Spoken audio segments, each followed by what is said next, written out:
ਸਾਹਿਬ ਗੁਣੀ ਨਿਧਾਨਾ, ਤੁਮਰੀ ਮਹਿਮਾ ਵਰਨ ਨਾ ਸਕੋ। ਤੂੰ ਠਾਕੁਰ ਊਚ ਭਗਵਾਨਾ, ਜੀਤਾ ਜੀਓ ਪਿੰਡ ਸਭ ਤੇਰਾ।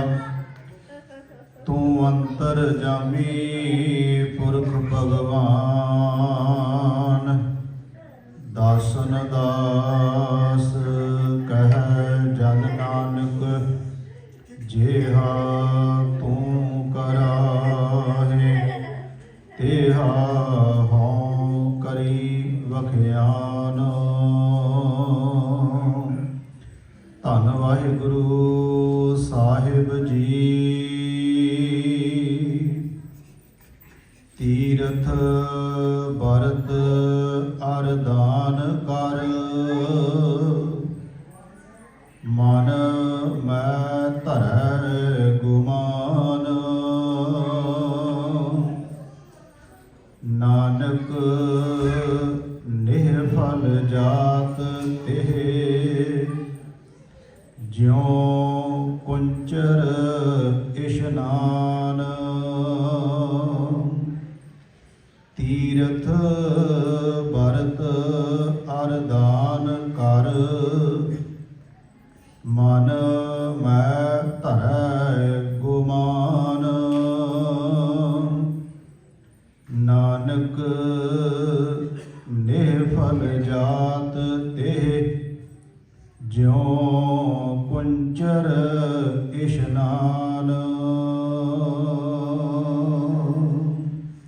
ਵਾਹਿਗੁਰੂ ਜੀ ਕਾ ਖਾਲਸਾ, ਵਾਹਿਗੁਰੂ ਜੀ ਕੀ ਫਤਿਹ।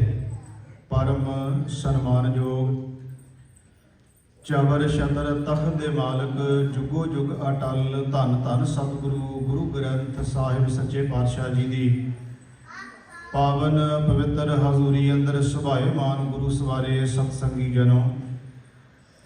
ਸਤਿਗੁਰੂ ਗੁਰੂ ਗ੍ਰੰਥ ਸਾਹਿਬ ਮਹਾਰਾਜ ਜੀ ਦੀ ਰਹਿਮਤ ਬਖਸ਼ਿਸ਼ ਦਾ ਸਦਕਾ ਹਫ਼ਤਾਵਾਰੀ ਦੀਵਾਨ ਦੀਆਂ ਹਾਜ਼ਰੀਆਂ ਭਰ ਕੇ ਸਤਿਗੁਰਾਂ ਦੀ ਪਾਵਨ ਗੁਰਬਾਣੀ ਦੇ ਪਾਠ, ਗੁਰਬਾਣੀ ਕੀਰਤਨ ਆਪ ਜੀਆਂ ਨੇ ਸਰਵਣ ਕੀਤੇ ਹਨ।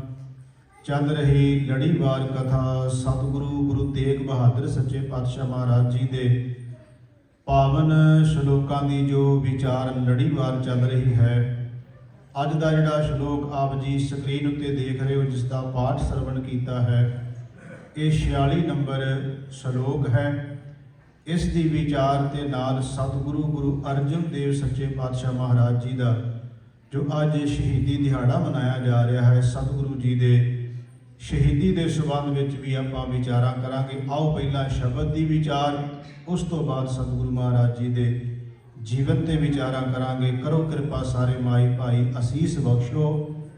ਮਨ ਦਾ ਟਿਕਾਓ ਤੇ ਇਕਾਗਰਤਾ ਬਣੇ, ਕੋਈ ਰਸਨਾ ਵਾਂਝੀ ਨਾ ਰਹੇ।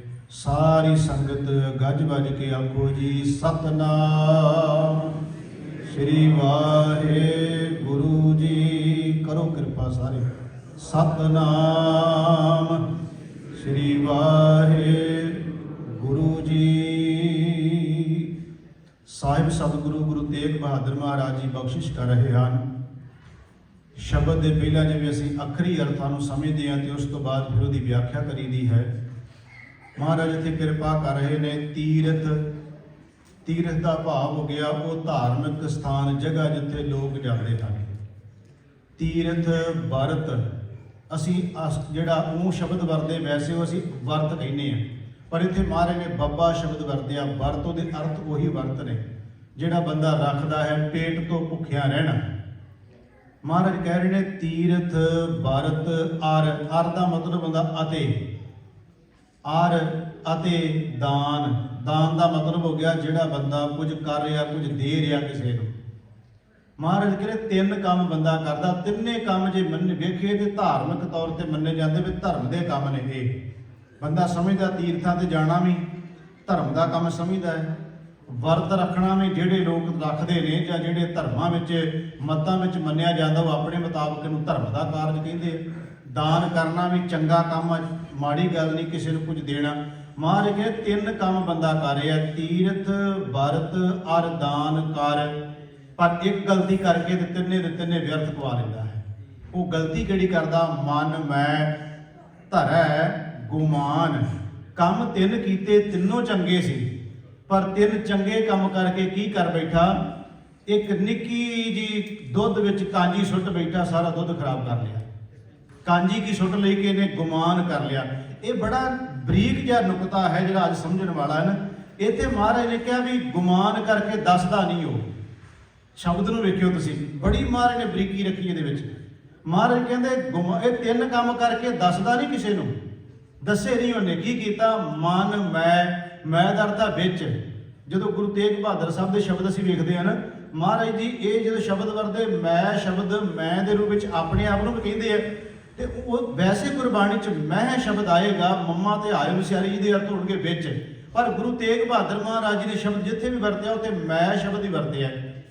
एक तां बिंदी लावांगे ते अपने आप नूं आ गया मैं, जदों बिंदी नहीं लावांगे उहदे अर्थ बन जाणगे विच। महाराज कहंदे ने कि की करदा बंदा? तीरथ वरत अर दान कर, मन मैं मन विच धरै टका बैठा है। किहड़ी चीज? गुमान। गुमान का अर्थ की हो गया? अहंकार, हौमे। महाराज कहते ये हुण गुरु साहब कहते मन विच लिआंदी है जी उन्हें, अजे दसिया नहीं किसी नूं, सिर्फ मन विच फुरना उठिया। महाराज कह रहे हैं कि मन दे अंदर जीव दे मन विच तीन चीज़ां कि मैं तीर्थां ते जांदा हां, मैं वर्त रखदा हां, मैं दान करदा। ये गल किसी नूं नहीं कह रहा, मन विच कह रहा अपने मन नूं। ते महाराज कहते अपने मन विच कह के इस बंदे ने गुमान कर लिया, ते फिर इहदा गुमान करन नाल होया कि नानक नेफल। तीन काम जिहड़े पहला कीते महाराज कहते व्यर्थ चले गए उहदे। नानक नेफल जात तेह, इत्थे जात का अर्थ जात गोत नहीं है, जात का मतलब चले गए, व्यर्थ चले गए उस बंदे दे। तीरथ वरत अर दान कर, मन मैं धरै गुमान, नानक नेफल जात तेह। अगे महाराज एक उदाहरण दिंदे हैं, कहते ज्यों जिवें कुंचर मैंने हो गया हाथी, इशनान। एक एक शब्द असीं पहला अर्थ कीते हैं भी तीरथ का वरत, फिर दान करना, फिर मन विच गुमान ले आउंदा है। महाराज कहते ये कुछ करन नाल नेफल चले गए, ते नेफल इवें चले गए जिवें हाथी का इशनान करवाया हो। हुण हाथी का इशनान महाराज ने क्यों इहदे नाल जोड़ दिता? भी चलो मैं गुरु थे तर्क नहीं कह रहा भी क्यों, मैं सिर्फ व्याख्या करने वास्ते कह रहा भी महाराज ने हाथी की उदाहरण क्यों लई भला। इस करके महाराज हाथी की उदाहरण लै रहे हैं क्योंकि हाथी का पहली गल तो इशनान करना सौखा काम नहीं है, उन्होंने नवाउणा कि सौखी गल थोड़ा है। हारी सारी बंदा हाथी को थोड़ा नवा लेगा। पहली गल तो हाथी को नवाउणा बड़ा औखा, फिर पानी बड़ा उहदे वास्ते चाहिए, फिर समा बड़ा उहदे वास्ते चाहिए। कोई चिड़ी कोई जानवर निका जा नवाउणा होवे तो 2 मिनट की गल है, पर हाथी को नवाउण लई तो सारा दिन भी लग सकता है। वेखो महाराज गुरु तेग बहादुर सच्चे पातशाह जी आपां अगे भी गल्लां करदे आ, गुरु ग्रंथ साहिब की बाणी विच गुरमुखो इन्ना महाराज ने रहमत भरे बख्शिश भरे शब्द साडे वास्ते कहे ने, समझाउण दे इन्ने सरल तरीके महाराज ने वरते ने, जे फिर भी बंदा ना समझे तो महाराज कहते फिर की कर सकते। कबीर सतगुर क्या करे, जो सिखा मैं चूक अंधे एक ना लागे, जे बांस बजाइए फूक पर की बंदा कर लेगा। फिर तो बांस दे एक बने फूक मारी दूजे बने निकल गई। इत्थे महाराज कह रहे हैं गुरु तेग बहादुर सच्चे पातशाह कहते कुंचर का इशनान करना है, ये तो वध कुछ भी नहीं। क्यों किया? क्योंकि हाथी को जो इशनान करवाया जाता, मैं जिवें कह रहा कि पानी की बड़ी जरूरत है, समा बड़ा चाहिए है उन्होंने नवाउण वास्ते, पर इन्ना समा बंदे ने लाया, सवेर तो शाम तक नवाउंदा रहा, साबन ला ला के दही ला ला के, जदों नवा के माड़ा जिहा पासे होया, इस बदबख्त ने सुंड दे नाल मिट्टी चुकी तो सारी अपने उत्ते सुट ली। जिन्नी मिट्टी पई सी ना सारी अपने उत्ते सुट ली, होर गंदा हो गया। जो सुक्का सी उदों मिट्टी सुट लैंदा ते हवा नाल झड़ भी जानी सी, पर गिला होण तो बाद जदों मिट्टी सुट्टी ते ओह नाल ही जम गई। बड़ा डूंगा मारे ने बचन किया, बंदिया आम बंदा गुमान करे, अहंकार करे, क्या जा सकता है भी अनजान है, तू धर्मी होने दे दावे भी करदा ते तू गुमान करदा तेरा हाथी का इशनान करना ही है, इस तो बाद कुछ भी नहीं। महाराज ने अज का जो शब्द वरत्या है, हुण असीं इसकी व्याख्या नाल जुड़ना है। पहला असीं 3 शब्द लेने आ, तीरथ वर्त ते दान। सतगुरु गुरु ग्रंथ साहिब महाराज जी की बाणी विच महाराज ने ਜਿਹੜੇ ਤੀਰਥਾਂ ਦੇ ਜਾਂ ਇਸ਼ਨਾਨਾਂ ਦੇ ਪੱਖ ਰੱਖੇ ਨੇ। मैं जपजी साहिब की पहली पौड़ी विचों थोड़े जिहे सरल अर्थ कर दियांगा, सब नूं गल समझ आ जाएगी। लोग ये समझते सी भी इशनान करना धर्म का काम है, लोग ये समझते सी जबान तो चुप रह जाना धर्म का काम है, लोग ये समझते सी अंदर पेट विच कुछ पाओ ना, भुखिया रह जाना ये रब की प्राप्ति हो जाएगी। महाराज कहते ये काम बंदे करते रहे पर ये वाहिगुरू प्राप्त नहीं होया। जपजी साहिब की पहली पौड़ी है, सोचा है सोच ना हो बई जे सोची लख वार। उत्थे सोचा सोचना नहीं है, वो अर्थ जाके तुसीं देख लियो। जो मैं अगे भी कई बार बेनती करता हूँ कि ये अर्थ तुसीं अपने मोबाइलों के उत्ते देख सकते हो जिहड़े मैं अर्थ करदा हाँ। हाँ ये है भी हो सकता वख-वख विद्वानां ने अर्थ थोड़े थोड़े अलग कीते हो सकते हैं, पर लगभग उन्हां दी विचार मिलती ही होवेगी। मैं बेनती कर रहा, सोचा है सोच ना होवे जे सोची लख वार। बंदिया तू लख वार जाके तीर्थां ते इशनान कर लै, पवित्रता तैनूं कित्थों मिल जाएगी। जे सोची लख वार, चुप है चुप ना हो गई जे लाए रहा लिवतार। लगातार समाधि ला के बैठा रहो, मनुआ थोड़ा चुप करता है, वो तो बोली जा रहा उन्हें चुप नहीं करना। महाराज कह रहे ने सोचा है सोच ना हो गई जे सोची लख वार, चुप है चुप ना हो गई जे लाए रहा लिवतार। भुखिया भुख ना उतरी जे बन्ना पुरियां भार। पहाड़ा वांगू पदार्थ मनुख दे कोले ला लियो, कदी मन रच सकता है। ते महाराज कहते हैं कि भुखिया भुख ना उतरी जे बन्ना पुरियां भार। सहस सियाणपा लख हो है तां एक ना चले नाल हज़ारां सियाणपा। इहो जिहियां ਜਿਹੜੀਆਂ ਬਾਹਰੀ तौर ਤੇ ਬੰਦੇ ਨੂੰ ਧਰਮੀ ਬਣਾਉਣ ਦੀਆਂ ਆਪਣੇ ਆਪ ਘੜੀਆਂ ਨੇ। ਇੱਥੇ ਸਿਆਣਪ ਦੇ ਅਰਥ ਉਹ ਕਰਾਂਗੇ। ਵੈਸੇ ਸਿਆਣਪ ਤਾਂ ਚਾਹੀਦੀ ਹੈ, ਬੰਦਾ ਸਿਆਣਾ ਚਾਹੀਦਾ। ਇੱਥੇ ਸਿਆਣਪ ਦੇ ਅਰਥ ਉਤਰੀਆਂ ਤਿੰਨ ਤੁਕਾਂ ਨੂੰ ਪਹਿਲਾਂ ਵੇਖਣਾ ਪੈਣਾ ਹੈ, ਜਿਹੜੀਆਂ ਇਸ਼ਨਾਨ ਵਾਲੀਆਂ, ਦਾਨ ਵਾਲੀਆਂ, ਭੁੱਖੇ ਰਹਿਣ ਵਾਲੀਆਂ। ਉਹਦੀ ਗੱਲ ਕਰ ਰਹੇ ਨੇ ਮਹਾਰਾਜ ਕਿ ਇਹੋ ਜਿਹੀਆਂ ਸਿਆਣਪਾਂ ਹਜ਼ਾਰਾਂ ਤੋਂ ਇਕੱਠੀਆਂ ਕਰ ਲੈ, ਇੱਕ ਤੇਰੇ ਨਾਲ ਇਹ ਜਿਹੜੀ ਆ ਸਿਆਣਪ ਨਹੀਂ ਜਾਵੇਗੀ। ਫਿਰ ਕਿਵ ਸਚਿਆਰਾ ਹੋਈ ਹੈ ਕਿ ਕੂੜਾ ਟੁੱਟੇ ਪਾਲ। ਫਿਰ ਕੰਧ ਕਿਵੇਂ ਟੁੱਟੇ? ਮਹਾਰਾਜ ਕਹਿੰਦੇ ਹੁਕਮ रजाई चलना नानक लिखिया नाल। हुण जदों गुरु ग्रंथ साहिब की बाणी चों देखते हैं तो महाराज कहते जेड़े लोग भरम पाल बैठे ने भी तीर्थां ते जाण नाल धर्मी बन जाइदा है। गुरु ग्रंथ साहिब महाराज जी कहते हैं नहावन चले तीर्थी। तीर्थां ते भाई नहाउण चले ने, अपने तीन बचन चल रहे हैं, तीर्थ बरत ते दान ते गुमान की गल करांगे। महाराज कह रहे हैं कि नहावन चले तीर्थी। तीर्थां ते बंदा नहाउण क्यों कुंचर इशनान कह रहा है, इस तुक नूं ध्यान च रखियो जी। कुंचर इशनान क्यों कह दिता, व्यर्थ क्यों कह दिता तेरे चले गए? महाराज कह रहे ने कि नहावन चले तीर्थी मन खोटे तन चोर। मन विच खोट है ते महाराज कह तन भी चोरी कर रहा है। दो शब्द कहे महाराज ने, क्योंकि बंदा ही कहता ना भी जो जावांगा अंदरले पाप धो जाणगे। महाराज कहते मन विच खोट है, तन तेरा चोरियां कर रहा है। दो गल्लां तेरे जीवन चल रही तीर्थां ते जाण वाले, जिहड़ा ध्यान तां देवी। महाराज कह रहे ने कि नहावन चले तीर्थी मन खोटे तन चोर। एक भाव लथी नहातियां। इत्थे भाव दे अर्थ प्यार नहीं। मैं बड़ा हैरान हुंदा है जदों गुरु ग्रंथ साहिब दी बाणी पढ़ी दी है, विचारी दे उहदे अर्थ देखी दे ने ते मन चाहुंदा भी शब्द उही हुंदा है, अर्थ बदल जांदे हैं। इत्थे अर्थ भाव दे प्यार नहीं है, प्रेम नहीं है, इत्थे भाव दा अर्थ है हिस्सा। महाराज कहते एक हिस्सा जिहड़ा सी ना वो साफ कर लिया इन्हें, भाव के तन वाला। एक भाव लथी नहातियां। नहाउण नाल एक काम तां चंगा हो गया ना, जिहड़ी कई दिनां दी मैल ਇਹ ਸਰੀਰ ਦੇ ਉੱਤੇ ਪਾਈ ਬੈਠਾ ਸੀ, ਪਾਣੀ ਨਾਲ ਚਲੋ ਤਾਂ ਧੁੱਪ ਗਈ ਨਾ, ਇਹ ਕੰਮ ਤਾਂ ਚੰਗਾ ਹੋ ਗਿਆ। ਦੋਏ ਪਾਲ ਚੜ੍ਹੀ ਸਹੋਰ। ਮਹਾਰਾਜ ਕਹਿੰਦੇ ਇੱਕ ਚੰਗਾ ਕਰਕੇ ਦੋ ਸਹੋਰ ਗੰਦੇ ਕਰ ਲੈ। ਕੁੰਚਰ ਇਸ਼ਨਾਨ ਕਿਉਂ ਕਿਹਾ? ਮਹਾਰਾਜ ਕਹਿੰਦੇ ਉਹ ਤੇਰਾ ਇੰਨਾ ਇਸ਼ਨਾਨ ਕਰਵਾਇਆ, ਉਸ ਬੰਦੇ ਦੀ ਮਿਹਨਤ ਵੇਖੋ, ਇੰਨਾ ਪਾਣੀ ਵੀ ਖਰਾਬ ਕੀਤਾ, ਬੰਦੇ ਦੀ ਸਾਰੇ ਦਿਨ ਦੀ ਮਿਹਨਤ ਵੀ ਵੇਖ, ਤੇ ਤੂੰ ਨਹਾਉਣ ਤੋਂ ਬਾਅਦ ਸੁੰਡਾ ਚੁੱਕ ਕੇ ਮਿੱਟੀ ਸਾਰੀ ਆਪਣੇ ਤਨ ਉੱਤੇ ਸੁੱਟ ਲਈਓ। ਮਹਾਰਾਜ ਜੀਵ ਨੂੰ ਕਹਿ ਰਹੇ, ਕੁੰਚਰ ਸਾਨੂੰ ਕਹਿ ਰਹੇ ਹੈ। ਹਾਥੀ ਦੇ ਇਸ਼ਨਾਨ ਨਾਲ ਗੱਲ ਨਹੀਂ ਉੱਥੇ ਹੋ ਰਹੀ, ਉਹ ਹਾਥੀ ਨੂੰ ਉਪਦੇਸ਼ ਨਹੀਂ ਮਹਾਰਾਜ ਦੇ ਰਹੇ। ਆਪਾਂ ਪਿਛਲੀਆਂ ਸ਼ਲੋਕਾਂ ਵਿੱਚ ਵੀ ਦੇਖਿਆ ਸੀ ਕਿ ਮਹਾਰਾਜ ਸੂਰ ਦੀ ਗੱਲ, ਕੁੱਤੇ ਦੀ ਗੱਲ, ਗਧੇ ਦੀ ਗੱਲ ਕਰਦੇ ਆ, ਤੇ ਉਹ ਸਾਨੂੰ ਕਹਿ ਰਹੇ ਕਿ ਉਹਨਾਂ ਨੂੰ ਥੋੜਾ ਸਿੱਖਿਆ ਦੇ ਰਹੇ ਮਹਾਰਾਜ। ਇੱਥੇ ਕੁੰਚਰ ਇਸ਼ਨਾਨ ਸਾਨੂੰ ਕਹਿ ਰਹੇ ਹੋ, ਬੰਦੇ ਹਾਥੀ ਵਰਗਾ ਇਸ਼ਨਾਨ ਕਰੀ ਜਾ ਰਹੇ ਆ। ਭਾਵ ਇਹ ਬਣ ਗਿਆ, ਇਹਦਾ ਅਰਥ ਇਹ ਹੋ ਗਿਆ ਕਿ ਤੀਰਥ ਉੱਤੇ ਗਿਆ ਤੂੰ ਧਰਮੀ ਬਣਨ ਲਈ, ਗੁਮਾਨ ਚੁੱਕ ਕੇ ਸਗੋਥੋਂ ਆ ਗਿਆ ਵੀ ਮੇਰੇ ਜਿਹੜਾ ਧਰਮੀ ਕਿਹੜਾ ਬਈ, ਮੈਂ ਤਾਂ ਬੜੀਆਂ ਯਾਤਰਾ ਕਰਦਾ, ਮੈਂ ਤਾਂ ਬੜੇ ਤੀਰਥ ਨਹਾਉਣਾ। ਮਹਾਰਾਜ ਕਹਿੰਦੇ ਤੂੰ ਮਨ ਵਿੱਚ ਫੁਰਨਾ ਹੀ ਬਣਾ ਲਿਆ ਤੇ ਤੇਰੇ ਵਿਅਰਥ ਚਲੇ ਗਏ ਨੇ। ਹੁਣ ਗੁਰੂ ਗ੍ਰੰਥ ਸਾਹਿਬ ਦੀ ਬਾਣੀ 'ਚ ਹੋਰ ਦੇਖੀਏ, ਸਤਿਗੁਰੂ ਗੁਰੂ ਗ੍ਰੰਥ ਸਾਹਿਬ ਦੀ ਬਾਣੀ ਵਿੱਚ ਭਗਤ ਕਬੀਰ ਸਾਹਿਬ ਜੀ ਕਹਿੰਦੇ ਨੇ कि देखो प्यारे जो नहाउण की गल आउंदी, अंतर मैल जे तीर्थ नहावै तिस बैकुंठ न जाना, लोग पदीने कछु न होवे, ना ही राम इयाना। वो रब कोई इयाना थोड़ा है, ਉਹਦੇ ਨਾਲ ਚਲਾਕੀਆਂ ਨਹੀਂ ਚੱਲਣੀਆਂ ਰੱਬ ਦੇ ਨਾਲ।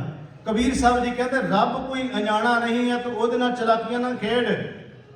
ਮਹਾਰਾਜ ਕਹਿ ਰਹੇ ਨੇ ਭਗਤ ਕਬੀਰ ਸਾਹਿਬ ਜੀ ਕਿ ਅੰਤਰ ਮੈਲ ਜੇ ਤੀਰਥ ਨਹਾਵੈ ਤਿਸ ਬੈ ਕੁੰਠ ਨ ਜਾਣਾ, ਲੋਕ ਪਦੀਣੇ ਕਛੁ ਨ ਹੋਵੇ, ਨਾ ਹੀ ਰਾਮ ਇਆਣਾ। ਪੂਜੋ ਰਾਮ ਏਕ ਹੀ ਦੇਵਾ, ਸਾਚਾ ਨਾਮਣ। ਗੁਰੂ ਦੀ ਸੇਵਾ ਹੈ।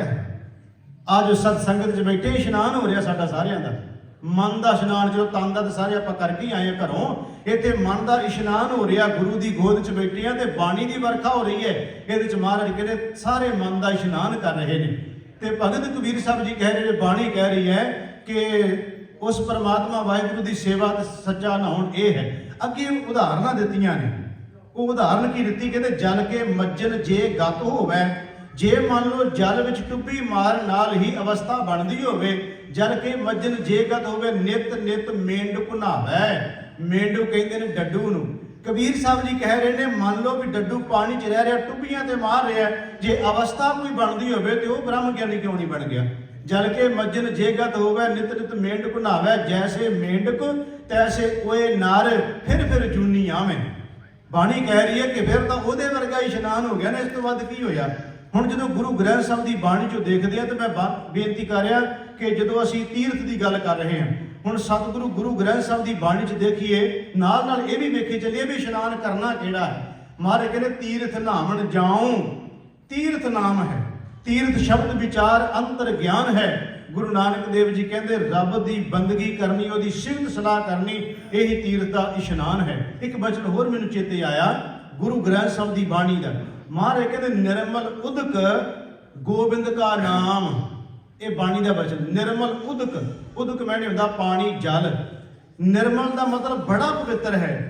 ਸਤਿਗੁਰੂ ਕਹਿੰਦੇ ਨਿਰਮਲ ਉਦਕ ਗੋਬਿੰਦ ਕਾ ਨਾਮ, ਮੱਜਨ ਕਰਤ ਪੂਰਨ ਸਭ ਕਾਮ। ਕਿਆ ਕਮਾਲ ਕੀਤੀ ਮਹਾਰਾਜ ਨੇ। ਮੱਜਨ ਦਾ ਅਰਥ ਹੁੰਦਾ ਇਸ਼ਨਾਨ ਕਰਨਾ। ਮੱਜਨ ਕਰਤ ਪੂਰਨ ਸਭ ਕਾਮ। ਮਹਾਰਾਜ ਕਹਿੰਦੇ ਤੇਰੇ ਸਾਰੇ ਕੰਮ ਪੂਰੇ ਹੋ ਗਏ, ਤੂੰ ਇਸ਼ਨਾਨ ਕਰ ਲੈ। ਪਰ ਕਿਹਦੇ ਵਿੱਚ ਇਸ਼ਨਾਨ ਕਰ? ਨਿਰਮਲ ਉਦਕ ਗੋਬਿੰਦ ਕਾ ਨਾਮ। ਪਰਮਾਤਮਾ ਦਾ ਨਿਰਮਲ ਨਾਮ, ਉਹਦੇ ਵਿੱਚ ਮਨ ਦਾ ਇਸ਼ਨਾਨ ਕਰਾ, ਜਿਹਨੂੰ ਰੋਜ਼ ਜਪਜੀ ਸਾਹਿਬ 'ਚ ਪੜ੍ਹਦੇ ਆ।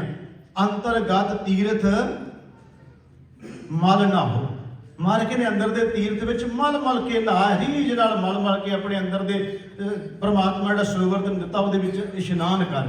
ਸਤਿਗੁਰੂ ਗੁਰੂ ਗ੍ਰੰਥ ਸਾਹਿਬ ਦੀ ਬਾਣੀ ਜੋ ਕਹਿ ਰਹੀ ਹੈ, ਆਪਾਂ ਸਤਿਗੁਰੂ ਅਰਜੁਨ ਦੇਵ ਜੀ ਦੇ ਜੀਵਨ ਤੇ ਵੀ ਵਿਚਾਰਾ ਕਰਨੀ। ਇਸ ਕਰਕੇ ਅੱਜ ਦਾ ਸ਼ਬਦ ਮੈਂ ਜ਼ਿਆਦਾ ਇਹਦਾ ਵਿਸਤਾਰ ਨਹੀਂ ਕਰਨਾ। ਬੇਨਤੀ ਕਰ ਰਿਹਾ, ਮਹਾਰਾਜ ਕਹਿ ਰਹੇ ਨੇ ਕਿ ਤੀਰਥ ਦਾ ਇਸ਼ਨਾਨ, ਇਹਦਾ ਮਤਲਬ ਜਿਹੜਾ ਬੰਦਾ ਕਰ ਰਿਹਾ ਤੀਰਥ ਦਾ ਇਸ਼ਨਾਨ ਤੇ ਮਨ 'ਚ ਗੁਮਾਨ ਲੈ ਕੇ ਬੈਠਾ ਹੈ, ਮਹਾਰਾਜ ਕਹਿੰਦੇ ਵਿਅਰਥ ਚਲਿਆ ਗਿਆ। ਦੂਸਰੀ ਗੱਲ ਹੋ ਗਈ ਵਰਤ, ਜਿਹਨੂੰ ਅਸੀਂ ਵਰਤ ਸ਼ਬਦ ਕਹਿੰਦੇ ਹਾਂ। ਇਹਦਾ ਮਤਲਬ ਹੁੰਦਾ ਹੈ ਪ੍ਰਣ ਕਰਨਾ, ਭੁੱਖਿਆ ਰਹਿਣਾ। ਇਹ ਵੀ ਇੱਕ ਪ੍ਰਣ ਹੁੰਦਾ ਹੈ ਨਾ, ਵੀ ਭੁੱਖਿਆ ਰਹਿਣਾ, ਸਵੇਰ ਤੋਂ ਸ਼ਾਮ ਤੱਕ ਕੁਝ ਖਾਣਾ ਨਹੀਂ। ਚਲੋ ਇਹਦੀ ਮੈਂ ਜ਼ਿਆਦਾ ਵਿਆਖਿਆ ਇਸ ਕਰਕੇ ਨਹੀਂ ਕਰਨਾ ਚਾਹੁੰਦਾ, ਇਹ ਸਮਾਂ ਬਹੁਤ ਮੰਗਦਾ। ਇਹ ਜਿਹੜਾ ਸ਼ਬਦ ਹੈ ਇਹ ਦੂਸਰੇ ਧਰਮਾਂ ਦੀ ਗੱਲ ਹੈ। ਸਿੱਖ ਧਰਮ ਵਿੱਚ ਆ ਕੇ ਵੜ ਗਈ ਤੇ ਸਾਡੀਆਂ, ਮੈਨੂੰ ਭੈਣੋ ਮਾਫ ਕਰਿਓ ਜੇ ਕੋਈ ਸ਼ਬਦ ਮੈਨੂੰ ਮਜਬੂਰੀ ਕਾਰਨ ਕਹਿਣੇ ਪੈਂਦੇ। ਚਲੋ ਮਜਬੂਰੀ ਵੀ ਕੋਈ ਨਹੀਂ, ਗੁਰੂ ਗ੍ਰੰਥ ਸਾਹਿਬ ਦਾ ਸ਼ਬਦ ਮੈਂ ਮਜਬੂਰੀ ਨਾ ਕਹਾਂ ਕਿ ਮੇਰੀ ਮਜਬੂਰੀ। ਗੁਰੂ ਗ੍ਰੰਥ ਸਾਹਿਬ ਜੀ ਨੂੰ ਮੱਥਾ ਟੇਕਦੇ ਆ, ਉਹਦਾ ਬਚਨ ਕਹਿਣ ਲੱਗਿਆ ਤੇ ਸੁਣ ਲੱਗਿਆ, ਜਿਗਰਾ ਵਕਤ ਵੱਡਾ ਰੱਖ ਕੇ ਸੁਣ ਲੈਣੀ ਚਾਹੀਦੀ ਗੱਲ, ਭਲੇ ਵਾਲੀ ਹੁੰਦੀ ਸਾਡੇ ਵਾਸਤੇ। ਮਹਾਰਾਜ ਦਾ ਬਚਨ ਆਉਂਦਾ ਹੈ, ਛੋੜੈ ਅੰਨ ਕਰੈ ਪਖੰਡ, ਨਾ ਸੁਹਾਗਣ ਨਾ ਹੋਏ ਰੰਡ। ਇਹ ਮੈਂ ਕੋਲੋਂ ਨਹੀਂ ਜਿਕਿਆ, ਗੁਰੂ ਗ੍ਰੰਥ ਸਾਹਿਬ ਦੀ ਬਾਣੀ ਕਹਿ ਰਹੀ ਹੈ। ਛੋੜੈ ਅੰਨ ਛੱਡ ਕੇ ਜਿਹੜਾ ਬੰਦਾ ਕਹਿੰਦਾ ਹੈ ਨਾ, ਬੰਦਾ ਹੋਏ ਚਾਹੇ ਔਰਤ ਹੋਏ, ਕੋਈ ਵੀ ਹੈ, ਉਹ ਪਖੰਡ ਹੈ। ਇਸ ਤੋਂ ਵੱਧ ਕੁਝ ਨਹੀਂ ਹੈ। ਤੇ ਨਾ ਸੁਹਾਗਣ ਨਾ ਹੋਏ ਰੰਡ, ਮਹਾਰਾਜ ਕਹਿੰਦੇ ਦੋਨਾਂ 'ਚ ਨਹੀਂ ਆ ਜਾਂਦੇ। ਫਿਰ ਗੁਰੂ ਗ੍ਰੰਥ ਸਾਹਿਬ ਦਾ ਇੱਕ ਬਚਨ ਆਉਂਦਾ ਹੈ, ਅੰਨੈ ਬਿਨਾ ਨਾ ਹੋਏ ਸੁਪਾਲ, ਤਜੈ ਅੰਨ ਨਾ ਮਿਲੇ ਗੋਪਾਲ। ਅੰਨ ਨੂੰ ਤਜ ਕੇ ਪਰਮਾਤਮਾ ਦੀ ਪ੍ਰਾਪਤੀ ਨਹੀਂ ਹੋ ਸਕਦੀ। ਇੱਕ ਕਬੀਰ ਸਾਹਿਬ ਦਾ ਸ਼ਬਦ ਹੈ, ਉਹਦੇ ਅਰਥ ਤੁਸੀਂ ਜਾ ਕੇ ਆਪ ਤੁਹਾਨੂੰ ਇੱਕ ਵਾਰ ਜ਼ਰੂਰ ਪੜ੍ਹਨੇ ਪੈਣੇ, ਕਿਉਂਕਿ ਜਦੋਂ ਮੈਂ ਬੋਲਾਂਗਾ ਸ਼ਬਦ ਤੇ ਹੋ ਸਕਦਾ ਕਈਆਂ ਦਾ ਮੱਥਾ ਠਣਕ ਜਾਏ, ਪਰ ਉਹ ਕਬੀਰ ਸਾਹਿਬ ਦੇ ਸ਼ਲੋਕ ਨੇ ਸੁਣਦੇ ਤਾਂ ਕਈ ਵਾਰ ਹੋਣੇ ਆਪਾਂ। ਕਬੀਰ ਸਾਹਿਬ ਕਹਿੰਦੇ, ਕਬੀਰ ਹਰਿ ਕਾ ਸਿਮਰਨ ਛਾੜ ਕੇ, ਇਹਦੇ ਅਰਥ ਜਾ ਕੇ ਵੇਖ ਲਿਓ ਜੇ ਮੈਂ ਕੋਲੋਂ ਨਹੀਂ ਕਹਿਣੇ। ਕਬੀਰ ਹਰਿ ਕਾ ਸਿਮਰਨ ਛਾੜ ਕੇ, ਹਰੀ ਪਰਮਾਤਮਾ ਨੂੰ ਛੱਡ ਕੇ ਆਹੋਈ ਰੱਖੈ ਨਾਰ। ਆਹੋਈ ਦਾ ਇੱਕ ਵਰਤ ਹੁੰਦਾ ਹੈ। ਇਹ ਜਿਹੜੇ ਰੱਖਦੇ, ਚਲੋ ਉਹਨਾਂ ਨੂੰ ਪਤਾ ਹੋਣਾ, ਮੈਨੂੰ ਤੇ ਇਹਦੇ ਬਾਰੇ ਕੋਈ ਸਮਝ ਨਹੀਂ, ਮੈਂ ਤਾਂ ਜੋ ਪੜ੍ਹਿਆ विद्वानां ਦੀਆਂ ਲਿਖਤਾਂ ਉਹਨਾਂ ਨੇ ਜੋ ਇਹਦੇ ਅਰਥ ਕੀਤੇ ਆ ਹੋਈ ਇੱਕ ਵਰਤ ਹੈ ਜਿਹੜਾ ਰੱਖਿਆ ਜਾਂਦਾ ਖਾਸ ਤੌਰ ਤੇ ਕਬੀਰ ਸਾਹਿਬ ਜੀ ਕਹਿੰਦੇ ਜੇ ਇਹ ਕੋਈ ਰੱਖਦਾ ਹੈ ਨਾ ਤੇ ਸ਼ਬਦ ਉਹਨਾਂ ਨੇ ਜਿਹੜਾ ਵਰਤਿਆ ਹੈ ਕਬੀਰ ਹਰਿ ਕਾ ਸਿਮਰਨ ਛਾੜ ਕੇ ਆ ਹੋਈ ਰੱਖੈ ਨਾਰ ਗਦੀ ਹੋਏ ਕੇ ਉਤਰੇ ਭਾਰ ਸਹਿ ਮਨ ਚਾਰ। ਇਹ ਹੁਣ ਕਬੀਰ ਸਾਹਿਬ ਦਾ ਸ਼ਬਦ ਹੈ ਤੇ ਜੇ ਮੈਂ ਮੇਰੀ ਵੀ ਜ਼ੁਬਾਨ ਕੰਬਦੀ ਮੈਂ ਜਦੋਂ ਇਹਦੇ ਅਰਥ ਕਰਨੇ ਆ ਗਦੀ ਹੀ ਹੋਏ ਕੇ ਉਤਰੇ। ਕਬੀਰ ਸਾਹਿਬ ਜੀ ਕਹਿੰਦੇ ਗਦੀ ਤੋਂ ਬਾਅਦ ਉਹਦਾ ਜੀਵਨ ਕੁਝ ਨਹੀਂ, ਭਾਰ ਸਹਿ ਮਨ ਚਾਰ ਮਨ ਭਾਰ ਚੁੱਕੀ ਫਿਰ ਤੋਂ। ਮੈਂ ਤਾਂ ਕਿਹਾ ਇਹ ਬੜੇ ਗੁਰੂ ਗ੍ਰੰਥ ਸਾਹਿਬ ਦੇ ਵਿੱਚ ਬਚਨ ਨੇ, ਅਜੇ ਤਾਂ ਉਹ ਸ਼ਬਦ ਕਈ ਵਾਰ ਮੈਂ ਲਿਆਉਂਦਾ ਹੀ ਨਹੀਂ ਸਾਹਮਣੇ। ਮੈਂ ਕਹਿੰਦਾ ਚਲੋ ਹੌਲੀ ਹੌਲੀ ਪਹਿਲਾਂ ਮਾਹੌਲ ਬਣਾਈਏ। ਗੁਰੂ ਗ੍ਰੰਥ ਸਾਹਿਬ ਦੇ ਵਿੱਚ ਇਹੋ ਜਿਹੇ ਸ਼ਬਦ ਗੁਰਮੁਖੋ ਸਾਡੇ ਭਲੇ ਵਾਸਤੇ ਲਿਖੇ ਹੈ, ਜਿਹਦੇ ਅਰਥ ਕਰਨ ਬਹਿ ਜਾਈਏ ਨਾ ਤੇ ਬੜਾ ਔਖਾ ਹੁੰਦਾ ਕਰਨੇ ਵੀ ਤੇ ਸੁਣਨੇ ਵੀ। ਬੜੀਆਂ ਮਾਰੇ ਨੇ ਚੋਟਾਂ ਮਾਰੀਆਂ, ਸਾਰੀਆਂ ਬੰਦੇ ਨੂੰ ਸਮਝਾਉਣ ਵਾਸਤੇ ਮਾਰੀਆਂ। ਉਹਨੇ ਏਡਾ ਵੱਡਾ ਸ਼ਬਦ ਕਹਿ ਦਿੱਤਾ ਕਿ ਕਬੀਰ ਹਰਿ ਕਾ ਸਿਮਰਨ ਛਾੜ ਕੇ ਆ ਹੋਈ ਰੱਖੈ ਨਾਰ ਗਦੀ ਹੋਏ ਕੇ ਉਤਰੇ ਭਾਰ ਸਹਿ ਮਨ ਚਾਰ।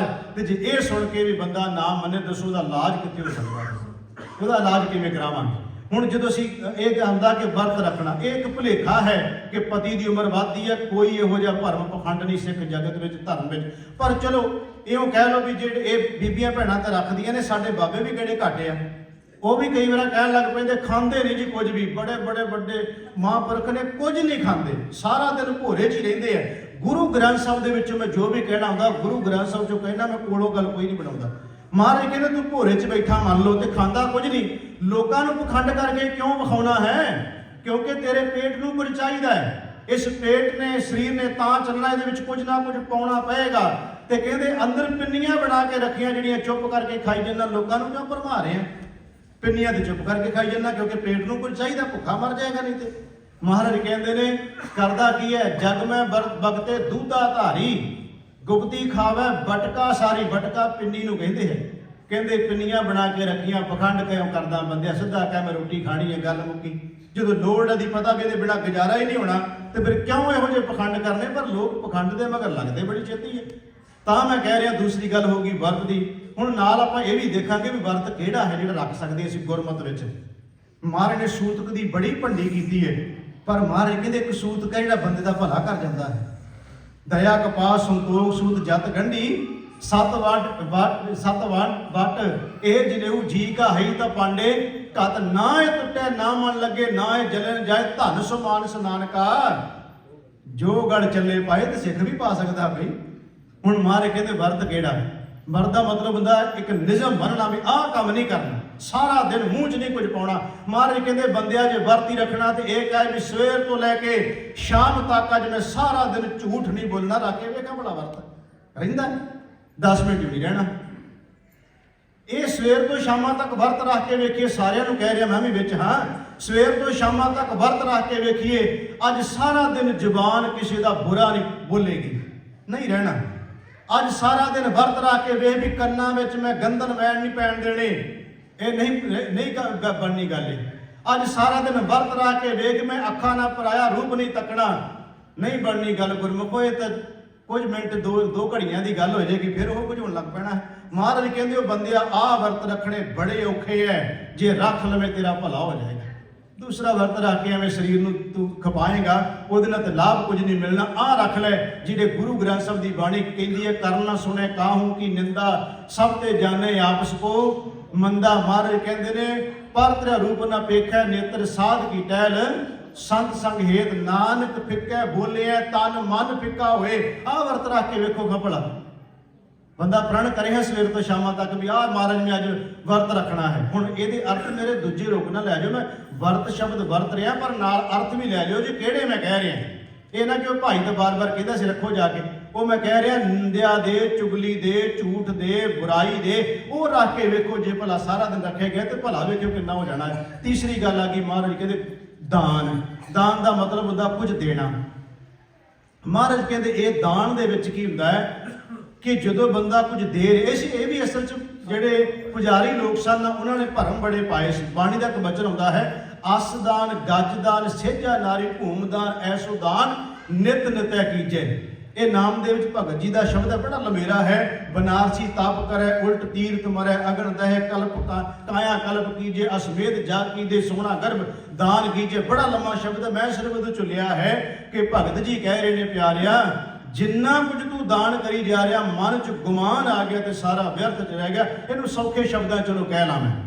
ਹੁਣ ਮੇਰੀ ਬੇਨਤੀ ਨੂੰ ਫਿਰ ਸਮਝਿਓ ਜੀ, ਜੋ ਮੈਂ ਕਹਿਣ ਲੱਗਾ ਥੋੜਾ ਜਿਹਾ ਵੱਡਾ ਜਿਗਰਾ ਕਰਕੇ ਸੁਣ ਲਿਓ। ਜੇ ਇਹ ਅਸੀਂ ਭਲਾ ਚਾਹੁੰਦੇ ਹਾਂ ਤੇ ਮੰਨ ਲਓ ਕਿਸੇ ਬੰਦੇ ਨੇ ਗੁਰੂ ਘਰ ਵਾਸਤੇ ਪੈਸੇ ਦਿੱਤੇ, ਮੈਂ ਸੌਖੇ ਦੀ ਅਰਥ ਕਰਨ ਲੱਗਾ, ਆਪਣੇ ਵਾਸਤੇ ਵੀ ਆਪਾਂ ਨੂੰ ਕੀ ਉਪਦੇਸ਼ ਹੈ।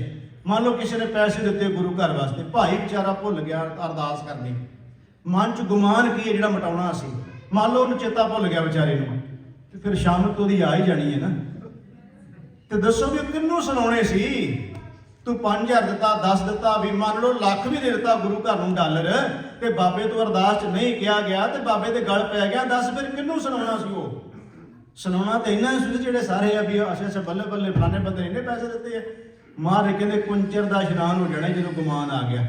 ਹੁਣ ਇਹਦੇ ਅਰਥ ਇਹ ਨਾ ਕਰ ਲਿਓ ਕਿ ਅਰਦਾਸ ਨਾ ਕਰਾਈਏ, ਮੈਂ ਇਹ ਨਹੀਂ ਕਹਿ ਰਿਹਾ ਨਾ ਕਰਾਓ, ਮੈਂ ਕਹਿ ਰਿਹਾ ਇਹ ਵੀ ਇੱਕ ਸੂਖਮ ਤੋਂ ਸੂਖਮ ਹਉਮੈ ਹੈ।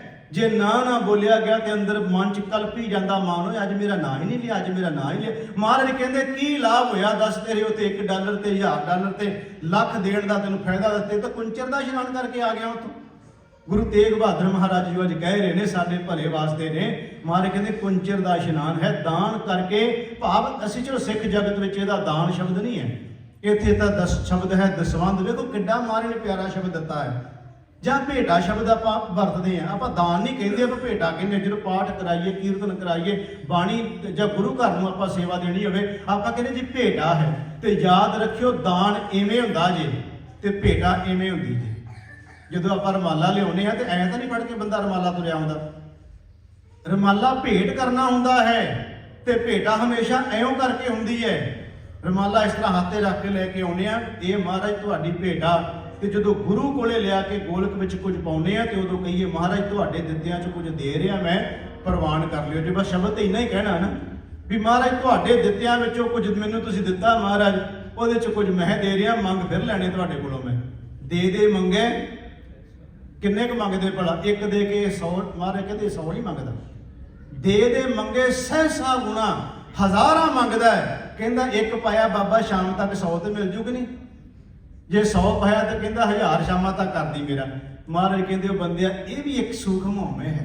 ਦੇ ਮੰਗੇ ਸਹਿਸਾ ਗੁਣਾ, ਫਿਰ ਅੱਗੋਂ ਕੀ ਕਹਿੰਦਾ ਭਲਾ? ਸੋਭ ਕਰੇ ਸੰਸਾਰ, ਸੰਸਾਰ ਵੀ ਆਖੇ ਵਾਹ ਵਾਹ ਵਾਹ ਬੜੀ ਸੇਵਾ ਕੀਤੀ ਇਸ ਬੰਦੇ ਨੇ। ਉਹ ਮਹਾਰਾਜ ਕਹਿੰਦੇ ਕੁੰਚਰ ਦਾ ਇਸ਼ਨਾਨ ਕਿਉਂ ਕਰ ਰਹੇ ਆ? ਉਹ ਇਸ਼ਨਾਨ ਕਰ ਜਿਹਦੇ ਨਾਲ ਤੇਰੀ ਆਤਮਾ ਪਵਿੱਤਰ ਹੋ ਜਾਏ। ਖੈਰ ਮਹਾਰਾਜ ਅੱਜ ਬਚਨ ਕਰ ਰਹੇ ਨੇ, ਇਹਦਾ ਵਿਸਤਾਰ ਬਹੁਤ ਹੋ ਸਕਦਾ, ਪਰ ਥੋੜਾ ਸਮਾਂ ਮੈਨੂੰ ਇਸੇ ਤਰ੍ਹਾਂ ਤੁਸੀਂ ਟਿਕਾ ਬਣਾਈ ਰੱਖਿਓ। ਆਪਾਂ ਗੁਰੂ ਅਰਜਨ ਦੇਵ ਮਹਾਰਾਜ ਜੀ ਦੇ ਜੀਵਨ ਦੀ ਸ਼ਹਾਦਤ ਦਾ ਜ਼ਿਕਰ ਕਰਨਾ, ਟਿਕਾ ਇਸੇ ਤਰ੍ਹਾਂ ਬਣਾਈ ਰੱਖਣਾ ਤੁਸੀਂ। ਮੈਂ ਸਮਾਪਤੀ ਕਰਨ ਲੱਗਿਆ, ਸ਼ਬਦ ਦੀ ਜੋ ਵਿਚਾਰ ਚੱਲ ਰਹੀ ਹੈ, ਤੀਰਥ ਵਰਤ ਅਰ ਦਾਨ ਕਰ, ਮਨ ਮੈਂ ਧਰੈ ਗੁਮਾਨ। ਮਨ ਵਿੱਚ ਗੁਮਾਨ ਆ ਗਿਆ, ਅਹੰਕਾਰ ਆ ਗਿਆ, ਧਰਮ ਦੇ ਕਰਮ ਕਰਨ ਤੋਂ ਬਾਅਦ ਨਾਨਕ ਨੇਫਲ ਜਾਲ ਤੇ ਸਾਰੇ ਨੇਫਲ ਚਲੇ ਗਏ। ਜਿਉਂ ਕੁੰਚਰ ਇਸ਼ਨਾਨ, ਉਹ ਹਾਥੀ ਦੇ ਇਸ਼ਨਾਨ ਵਾਲੀ ਗੱਲ ਹੋ ਗਈ। ਅਸੀਂ ਹੁਣ ਇੱਥੋਂ ਇਹ ਦੇਖਣਾ ਕਿ ਸਾਡਾ ਇਸ਼ਨਾਨ ਹਾਥੀ ਦੇ ਇਸ਼ਨਾਨ ਵਰਗਾ ਨਾ ਹੋ ਜਾਏ, ਵਿਅਰਥ ਨਾ ਚਲਿਆ ਜਾਏ। ਧਰਮ ਦੇ ਕੰਮ ਕਰਕੇ ਕਦੀ ਆਪਣੇ ਅੰਦਰ ਹਉਮੈ ਹੰਕਾਰ ਇਹਨੂੰ ਪੈਦਾ ਨਹੀਂ ਹੋਣ ਦੇਣਾ। ਗੁਰੂ ਨਾਨਕ ਸਾਹਿਬ ਨੂੰ ਸਿੱਧਾ ਨੇ ਪੁੱਛਿਆ ਕਿ ਮਹਾਰਾਜ ਇਹ ਔਖਾ ਬੜਾ ਕੰਮ ਹੈ। ਉਹ ਸਿੱਧ ਗੋਸ਼ਟ ਦਾ ਸ਼ਬਦ ਚੇਤੇ ਆ ਗਿਆ ਮੈਨੂੰ। ਮਹਾਰਾਜ ਗੁਰੂ ਸਿੱਧ ਪੁੱਛਦੇ ਨੇ ਗੁਰੂ ਨਾਨਕ ਦੇਵ ਮਹਾਰਾਜ ਨੂੰ, ਮੈਨ ਕੇ ਦੰਤ ਕਿਉਂ ਖਾਈਏ ਸਾਰ। ਮੈਨ ਦਾ ਅਰਥ ਮੋਮਬੱਤੀ, ਮੋਮ ਦੇ ਦੰਦ ਹੋਣ ਤੇ ਲੋਹਾ ਕਿਵੇਂ ਖਾ ਸਕਦਾ ਬੰਦਾ? ਗੁਰੂ ਨਾਨਕ ਸਾਹਿਬ ਨੂੰ ਪੁੱਛਦੇ ਆ ਮਹਾਰਾਜ ਮੈਨ ਕੇ ਦੰਦ ਕਿਉਂ ਖਾਈਏ ਸਾਰ, ਜਿਤ ਗਰਭ ਜਾਏ ਕਮਨ ਆਹਾਰ। ਮਹਾਰਾਜ ਅਸੀਂ ਕੀ ਕਰੀਏ ਵੀ ਗਰਭ ਚਲਿਆ ਜਾਏ, ਹੰਕਾਰ ਚਲਿਆ ਜਾਏ, ਆਹਾਰ ਕਿਹੜਾ ਕਰੀਏ? ਤੇ ਗੁਰੂ ਨਾਨਕ ਸਾਹਿਬ ਦਾ ਉੱਤਰ ਬੜਾ ਕਮਾਲ ਦਾ ਹੈ। ਮਹਾਰਾਜ ਕਹਿੰਦੇ ਹਉ ਮੈਂ ਵਿੱਚੋਂ ਖੋਵੈ, ਦੂਜਾ ਮੇਟਾ ਇੱਕੋ ਹੋਵੇ। ਆਹ ਹੈ ਸੌਖਾ ਤਰੀਕਾ, ਦੂਜਾ ਮੇਟਾ ਇੱਕ ਹੋਵੇ। ਦਵੈਸ਼ ਅੰਦਰੋਂ ਖਤਮ ਕਰਕੇ ਇੱਕ ਨਾਲ ਜੁੜ ਜਾ ਤੇ ਹਉ ਨੂੰ ਖਤਮ ਕਰ ਦੇ। ਬਸ ਤੂੰ ਸਮਝ ਲੈ ਕਿ ਮੋਮ ਦੇ ਨਾਲ, ਜਿਵੇਂ ਮੋਮ ਦੇ ਦੰਦਾਂ ਨਾਲ ਤੂੰ ਲੋਹਾ ਖਾ ਲਿਆ ਹੋਵੇ, ਏਡਾ ਵੱਡਾ ਕੰਮ ਹੋ ਜਾਂਦਾ। ਖੈਰ ਸਤਿਗੁਰੂ ਕਿਰਪਾ ਕਰੇ। ਆਓ ਗੁਰੂ ਅਰਜਨ ਦੇਵ ਮਹਾਰਾਜ ਜੀ ਦਾ ਸ਼ਹੀਦੀ ਦਿਹਾੜਾ। ਸਤਿਗੁਰੂ ਗੁਰੂ ਅਰਜਨ ਦੇਵ ਸੱਚੇ ਪਾਤਸ਼ਾਹ ਮਹਾਰਾਜ ਜੀ, ਮੈਂ ਉਹਨਾਂ ਦਾ ਜ਼ਿਆਦਾ ਜੀਵਨ ਦੀ ਗੱਲ ਨਹੀਂ, ਸਿਰਫ ਆਪਾਂ ਸ਼ਹਾਦਤ ਵਾਲਾ ਪੱਖ ਲੈਣਾ ਹੈ। सतगुरु गुरु अर्जन देव महाराज जी की शहादत के कारण की ने, क्यों शहादत हुई महाराज की? पहली गल तो गुरमुख ये समझने वाली है कि गुरु अर्जन देव महाराज जी के समय ते सिक्खी बहुत प्रफुल्लित हो चुकी सी। इन्नी सिक्खी प्रफुल्लित हो गई सी कि कोई मालवा माझा दुआबा पूरे का पूरा इं कह लो दूर दूर तक, कितने काबल कधार तक, बड़ी बड़ी दूर तक, कितने जम्मू कश्मीर तक, मालवा सारा गुरु अर्जन देव महाराज जी के चरणों में सिख आउण लग पे सन। गुरु अर्जन देव जी के टाइम से एक लहर चल रही सी, उस लहर को बड़ा इस दे नाल सट वजी, वो सी नक्शबंदियां की लहर। नक्शबंदियां की लहर जिहड़ी सी शेख अहमद सरहंदी चलाउंदा सी उसनूं। ਇਹਦਾ मतलब सी कि लोगों को कबरां नाल जोड़दा सी। जिहड़े लोग कबरां नाल जुड़ जाते सी मुड़ के इस्लाम विच सुख आ जाते सन, क्योंकि हिंदू धर्म दे विच उन्हां नूं लिआउणा सी। इस करके वहमां भरमां कर्म कांडां च पाया जा रहा सी। इन्हां ने नक्शबंदियां ने थां थां ते जगह बना दित्तियां, कबरां बना दित्तियां। उन्हां कबरां नूं पूजन लोग लाते। गुरु अर्जन देव महाराज ने इहदे विरुद्ध विच प्रचार कीता। महाराज ने तरन ताਰਨ ਦਾ नगर जिहड़ा वसाया, ਉਹਦੇ लागे शेख पत्ते ਦੀ एक जगह सी, अज भी है। वो बड़ी इस इलाके दे विच इउं कह लो कि बड़ी अपने आप विच एक महानता रखदी सी। लोग बहुत ज़्यादा जुड़े हुए ना सन ਉਹਦੇ ਨਾਲ। महाराज ने उसनूं इउं कह लो कि लोकां नूं उस भरम जाल चों कढण लई ਇਹ तरन ताਰਨ ਦਾ नगर महाराज ने वसाया ते साडिਆਂ लोकां ने चुक के शेख पत्ते नूं गुरु अर्जन देव दा सिख बना के रख दित्ता भी ਉਹ जी खीर तो रुस पिया किधर की करना ਇਹੋ ਜਿਹੇ सिख नूं ਜਿਹੜਾ खीर तो रुस गया। महाराज ਇਹੋ ਜਿਹੀ लोड़ थोड़ा सी, उन्होंने तो लोड़ उन्हां दी ਜਿਹੜੇ एक मुठ छोलियां दी खा के ਤੇ 18 सिर के खंडे वाहण वाले की लोड़ सी। खीर तो रुसन वाले की करने से महाराज ने ਇਹੋ ਜਿਹੇ ਦੇ 50 ਹੋਰ मिल जाने सी। ਇਹਦਾ मतलब कहानी गलत जोड़ दी नाल ਉਹਨੂੰ गुरु साहब का सिख बना दिता गया, जबकि महाराज का दुश्मन है बड़ा वड्डा। मैं जिक्र करांगा कि गुरु अर्जन देव महाराज ने तरन ताਰਨ का सरोवर बनाया। जो सरोवर बन रहा सी, शेख फतेह ने ਇਹ कह लो भी शेख फत्ता उस टाइम ते बंदा कोई नहीं हैगा उस जगह उत्ते, ये ना एक प्रचलित कर लिया उन्होंने। उस टाइम ते जेड़ा भी उत्थे पुजारी सी उन्हें भड़काया लोगों नूं ते ये तरन ताਰਨ दे सरोवर दीयां जिहड़ियां इट्टां आवियां च पकदियां पईयां सी, वो आवियां तो इट्टां चुक के ते ये सारे लै गए सन। ਇਹਦੇ ਭੜਕਾਏ ਹੋਏ ਜਿਹਨੂੰ ਅਸੀਂ ਸਿੱਖ ਕਹੀ ਜਾ ਰਹੇ ਹਾਂ, ਉਹ ਇੱਟਾਂ ਚੁੱਕੋ ਤੇ ਮੁੜ ਕੇ ਬੁੱਧ ਸਿੰਘ ਫੈਜ਼ਲਪੁਰੀਆ ਹੋਣੇ ਨੇ 18ਵੀਂ ਸਦੀ ਵਿੱਚ ਆ ਕੇ ਉਹ ਫਿਰ ਹਵੇਲੀਆਂ ਸਾਰੀਆਂ ਤੋੜ ਕੇ ਤੇ ਦੁਬਾਰਾ ਉਹ ਸਰੋਵਰ ਨੂੰ ਇੱਟਾਂ ਲਾਈਆਂ ਸਨ। ਇਹ ਬਾਅਦ ਚ ਲਿਆ ਕੇ ਲਾਈਆਂ ਉਹਨਾਂ ਨੇ। ਮੈਂ ਬੇਨਤੀ ਕਰ ਰਿਹਾ ਗੁਰੂ ਅਰਜਨ ਦੇਵ ਮਹਾਰਾਜ ਜੀ ਦੇ ਸਮੇਂ ਤੇ ਭਾਈ ਮੰਝ ਵਰਗੇ, ਉਹ ਵੀ ਪਹਿਲਾਂ ਪੁਜਾਰੀ ਸੀ, ਸਖੀ ਸਰਵਰੀਆਂ ਦੇ ਗੁਰੂ ਅਰਜਨ ਸਾਹਿਬ ਦੇ ਸਿੱਖ ਬਣ ਗਏ। ਭਾਈ ਲੰਗਾ 84 ਪਿੰਡਾਂ ਦਾ ਮਾਲਕ ਹੈ ਗੁਰਮੁਖੋ, 84 ਪਿੰਡਾਂ ਦਾ ਮਾਲਕ ਚੌਧਰੀ ਬੰਦਾ ਤੇ ਹੈ ਸੀ ਸਖੀ ਸਰਵਰੀਆ। ਜਦੋਂ ਗੁਰੂ ਅਰਜਨ ਦੇਵ ਮਹਾਰਾਜ ਜੀ ਦੀ ਸ਼ਖਸੀਅਤ ਦਾ ਪ੍ਰਭਾਵ ਪਿਆ, ਉਹ ਗੁਰੂ ਅਰਜਨ ਦੇਵ ਦਾ ਸਿੱਖ ਬਣ ਗਿਆ ਤੇ 84 ਪਿੰਡਾਂ ਦਾ ਚੌਧਰੀ ਹੋਵੇ ਉਹ ਬਣ ਗਿਆ ਸਿੱਖ। ਤੇ ਫਿਰ ਉਹਨਾਂ ਲੋਕਾਂ ਨੂੰ ਤੇ ਹੱਥਾਂ ਪੈਰਾਂ ਦੀ ਪੈਣੀ ਸੀ ਨਾ, ਜਿਹੜੇ ਕਹਿੰਦੇ ਸੀ ਵੀ ਇਹ ਤਾਂ ਸਾਡੇ ਸਾਰੇ ਗਾਹਕ ਸੀ, ਉਹ ਤੇ ਆਪਣੇ ਗਾਹਕ ਹੀ ਸਮਝਦੇ ਸਨ ਨਾ। ਪਰ ਗੁਰੂ ਸਾਹਿਬ ਨੇ ਧੱਕੇ ਨਾਲ ਥੋੜਾ ਸਿੱਖੀ ਚ ਲਿਆਂਦੇ ਸੀ, ਉਹ ਤੇ ਮਹਾਰਾਜ ਦੀ ਸ਼ਖਸੀਅਤ ਤੋਂ ਪ੍ਰਭਾਵਿਤ ਹੋਏ ਸਨ। ਇਹ ਵੀ ਇੱਧਰ ਆ ਜਾਂਦਾ ਹੈ। ਫਿਰ ਸਤਿਗੁਰੂ ਗੁਰੂ ਅਰਜਨ ਦੇਵ ਮਹਾਰਾਜ ਜੀ ਇਉਂ ਕਹਿ ਲਓ, ਜੇ ਮੈਂ ਐਵੇਂ ਕਹਾਂ ਕਿ ਗੁਰੂ ਅਰਜਨ ਦੇਵ ਮਹਾਰਾਜ ਜੀ ਨੂੰ ਜਨਮ ਤੋਂ ਲੈ ਕੇ ਅਖੀਰ ਤੱਕ ਤਪਾਇਆ ਹੀ ਤਪਾਇਆ ਹੈ, ਠੰਡਕ ਤੱਕ ਦੇ ਨਹੀਂ ਦਿੱਤੀ ਉਹਨਾਂ ਨੂੰ, ਤਪਾਇਆ ਹੀ ਤਪਾਇਆ ਹੈ। ਭਰਾ ਵੀ ਤਪਾਈ ਗਿਆ ਵੱਡਾ ਪਿਰਥੀ ਚੰਦ, ਉਹਨੇ ਵੀ ਬੜੇ ਯਤਨ ਕੀਤੇ ਤਪਾਉਣ ਦੇ। ਕਦੀ ਸਗੇ ਭਤੀਜੇ ਨੂੰ ਮਾਰਨ ਦੀਆਂ ਕੋਸ਼ਿਸ਼ਾਂ ਕਰਦਾ ਹੈ ਗੁਰੂ ਹਰਗੋਬਿੰਦ ਸਾਹਿਬ ਮਹਾਰਾਜ ਨੂੰ, ਉਹਨੇ ਬੜੇ ਕੋਸ਼ਿਸ਼ ਕੀਤੇ। ਉਹ ਸੁਲੀ ਨੂੰ ਚੜਾ ਕੇ ਲਿਆਉਂਦਾ, ਸੁਰਮੀ ਨੂੰ ਚੜਾ ਕੇ ਲਿਆਉਂਦਾ, ਉਹ ਵੀ ਤਪਾ ਰਿਹਾ ਹੈ। ਪਰ ਗੁਰੂ ਸਾਹਿਬ ਨਹੀਂ ਤਪ ਰਹੇ। ਗੁਰਮੁਖੋ ਜਹਾਂਗੀਰ ਤਪਾਉਣਾ ਚਾਹੁੰਦਾ ਹੈ, ਭੜਕੂੰਜਾ ਤਪਾਉਣਾ ਚਾਹੁੰਦਾ ਹੈ, ਰੇਤ ਤੱਤੀ ਹੈ, ਮਹੀਨਾ ਤੱਤਾ ਹੈ, ਲੋਹ ਤੱਤੀ ਹੈ, ਅੱਗ ਤੱਤੀ ਹੈ, ਸਾਰੇ ਬੰਨੇ ਅੱਗ ਹੀ ਅੱਗ, ਤਪਸ਼ ਹੀ ਤਪਸ਼ ਹੈ ਜੋ ਇਹਦੇ ਵਿੱਚ ਠੰਡਕ ਦੇ ਰਿਹਾ ਤੇ ਕੇਵਲ ਗੁਰੂ ਅਰਜਨ ਦੇਵ ਮਹਾਰਾਜ ਜੀ ਦੇ ਰਹੇ ਨੇ। ਸਤਿਗੁਰੂ ਗੁਰੂ ਅਰਜਨ ਦੇਵ ਮਹਾਰਾਜ ਜੀ। ਫਿਰ ਮਹਾਰਾਜ ਨੇ ਇੱਕ ਬੜਾ ਵੱਡਾ ਕਾਰਜ ਆਰੰਭਿਆ। ਉਹ ਸੀ ਸਰੋਵਰ ਦੇ ਵਿੱਚ ਹਰਮੰਦਰ ਸਾਹਿਬ ਦੀ ਤਿਆਰੀ ਕਰਨੀ। ਗੁਰੂ ਗ੍ਰੰਥ ਸਾਹਿਬ ਦੀ ਸੰਪਾਦਨਾ ਤੋਂ ਪਹਿਲਾਂ ਇਹ ਹਰਮੰਦਰ ਸਾਹਿਬ ਤਿਆਰ ਕੀਤਾ ਗਿਆ।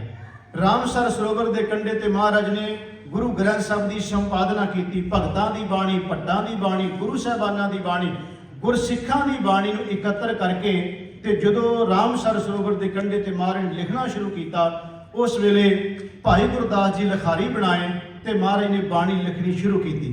4 ਭਗਤ ਆਏ ਲਾਹੌਰ ਤੋਂ ਚੱਲ ਕੇ ਗੁਰੂ ਅਰਜਨ ਦੇਵ ਮਹਾਰਾਜ ਜੀ ਦੇ ਕੋਲ। ਉਹਨਾਂ ਨੇ ਕਿਹਾ ਮਹਾਰਾਜ ਹੋ ਚੁੱਕਿਆਂ ਦੀ ਬਾਣੀ ਲਿਖੀ ਜਾਂਦੇ ਹੋ, ਅਸੀਂ ਤਾਂ ਜਿਉਂਦੇ ਜਾਗਦੇ ਸਾਡੀ ਵੀ ਲਿਖ ਲਓ। ਤੇ ਮਹਾਰਾਜ ਉਹਨਾਂ ਨੂੰ ਪੁੱਛਦੇ ਆ ਇਕੱਲੇ ਇਕੱਲੇ ਨੂੰ ਤੁਸੀਂ ਕੀ ਲਿਖ ਕੇ ਲਿਆਏ ਹੋ। ਚਲੋ ਅੱਜ ਕੁਦਰਤੀ ਉਹ ਸ਼ਬਦ ਨਾਲ ਗੱਲ ਜੁੜ ਗਈ ਕਿ ਮਨ ਮੈਂ ਧਰਿਆ ਗੁਮਾਨ। ਇਹ ਗੁਰੂ ਤੇਗ ਬਹਾਦਰ ਸਾਹਿਬ ਸ਼ਬਦ ਜੋ ਚੱਲ ਰਿਹਾ, ਗੁਮਾਨ ਅਹੰਕਾਰ। ਜਦੋਂ ਕਾਨੇ ਨੂੰ ਮਹਾਰਾਜ ਪੁੱਛਦੇ ਆ ਵੀ ਤੂੰ ਕੀ ਲਿਖ ਕੇ ਲਿਆ, ਤੇ ਗੱਲ ਉਹਦੀ ਹੰਕਾਰ ਦੀ ਭਰੀ ਪਈ ਹੈ ਜਿਹੜੀ ਗੁਰੂ ਸਾਹਿਬ ਨੇ ਪ੍ਰਵਾਨ ਨਹੀਂ ਕੀਤੀ। ਮਹਾਰਾਜ ਕਹਿੰਦੇ ਲਿਖ ਕੇ ਕੀ ਲਿਆਇਆ? ਉਹਨੇ ਕਿਹਾ ਮੈਂ ਉਹੀ ਰੇ, ਮੈਂ ਉਹੀ ਰੇ, ਜਾਂ ਕੋ ਵੇਦ ਪੁਰਾਨਾ ਖੋਜੈ ਭੇਦ ਨਾ ਜਾਣੋ ਕੋਈ ਰੇ।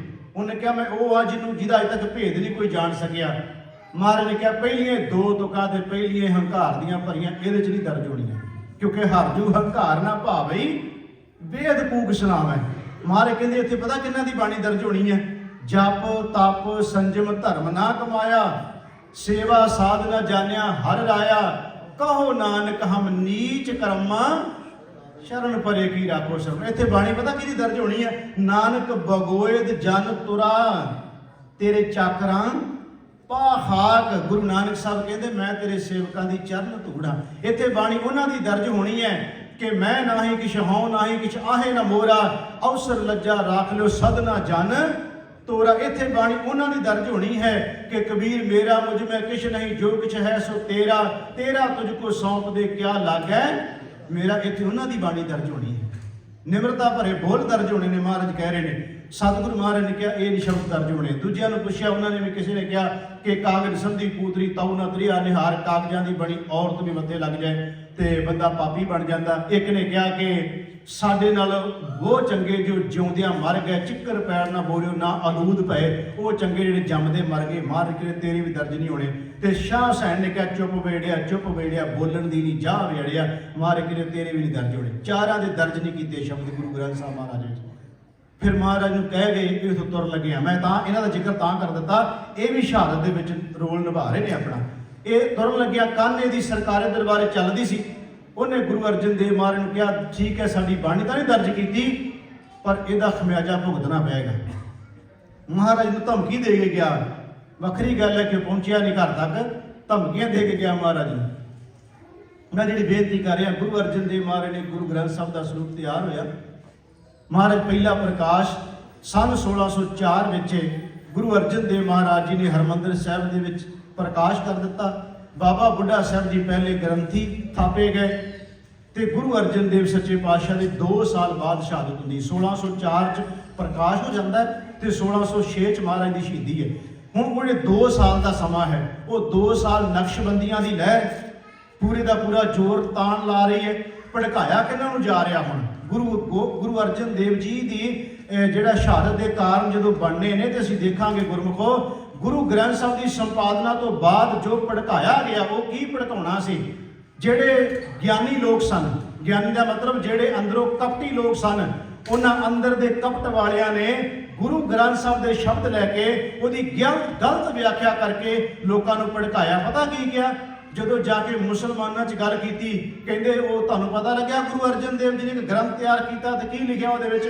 ਮਾਨਸ ਕਰੇ ਨਿਵਾਜ, ਛੁਰੀ ਵਗਾਏ ਤਿੰਨ ਗਲ ਤਾਗ, ਤਿੰਨ ਘਰ ਬ੍ਰਾਹਮਣ ਪੂਰੇ ਨਾਦ, ਉਹਨਾਂ ਪਿਆਵੈ ਉਹੀ ਸਾਧ, ਕੂੜੀ ਰਾਸ ਕੂੜਾ ਵਪਾਰ, ਕੂੜ ਬੋਲ ਕਰੇ ਆਹਾਰ, ਸ਼ਰਮ ਧਰਮ ਕਾ ਡੇਰਾ ਦੂਰ, ਨਾਨਕ ਕੂੜ ਰਹਿਆ ਭਰਪੂਰ। ਤੇ ਹਿੰਦੂਆਂ ਨੂੰ ਕਿਵੇਂ ਭੜਕਾਇਆ? ਪਹਿਲਾਂ ਪਤਾ ਕਿਵੇਂ?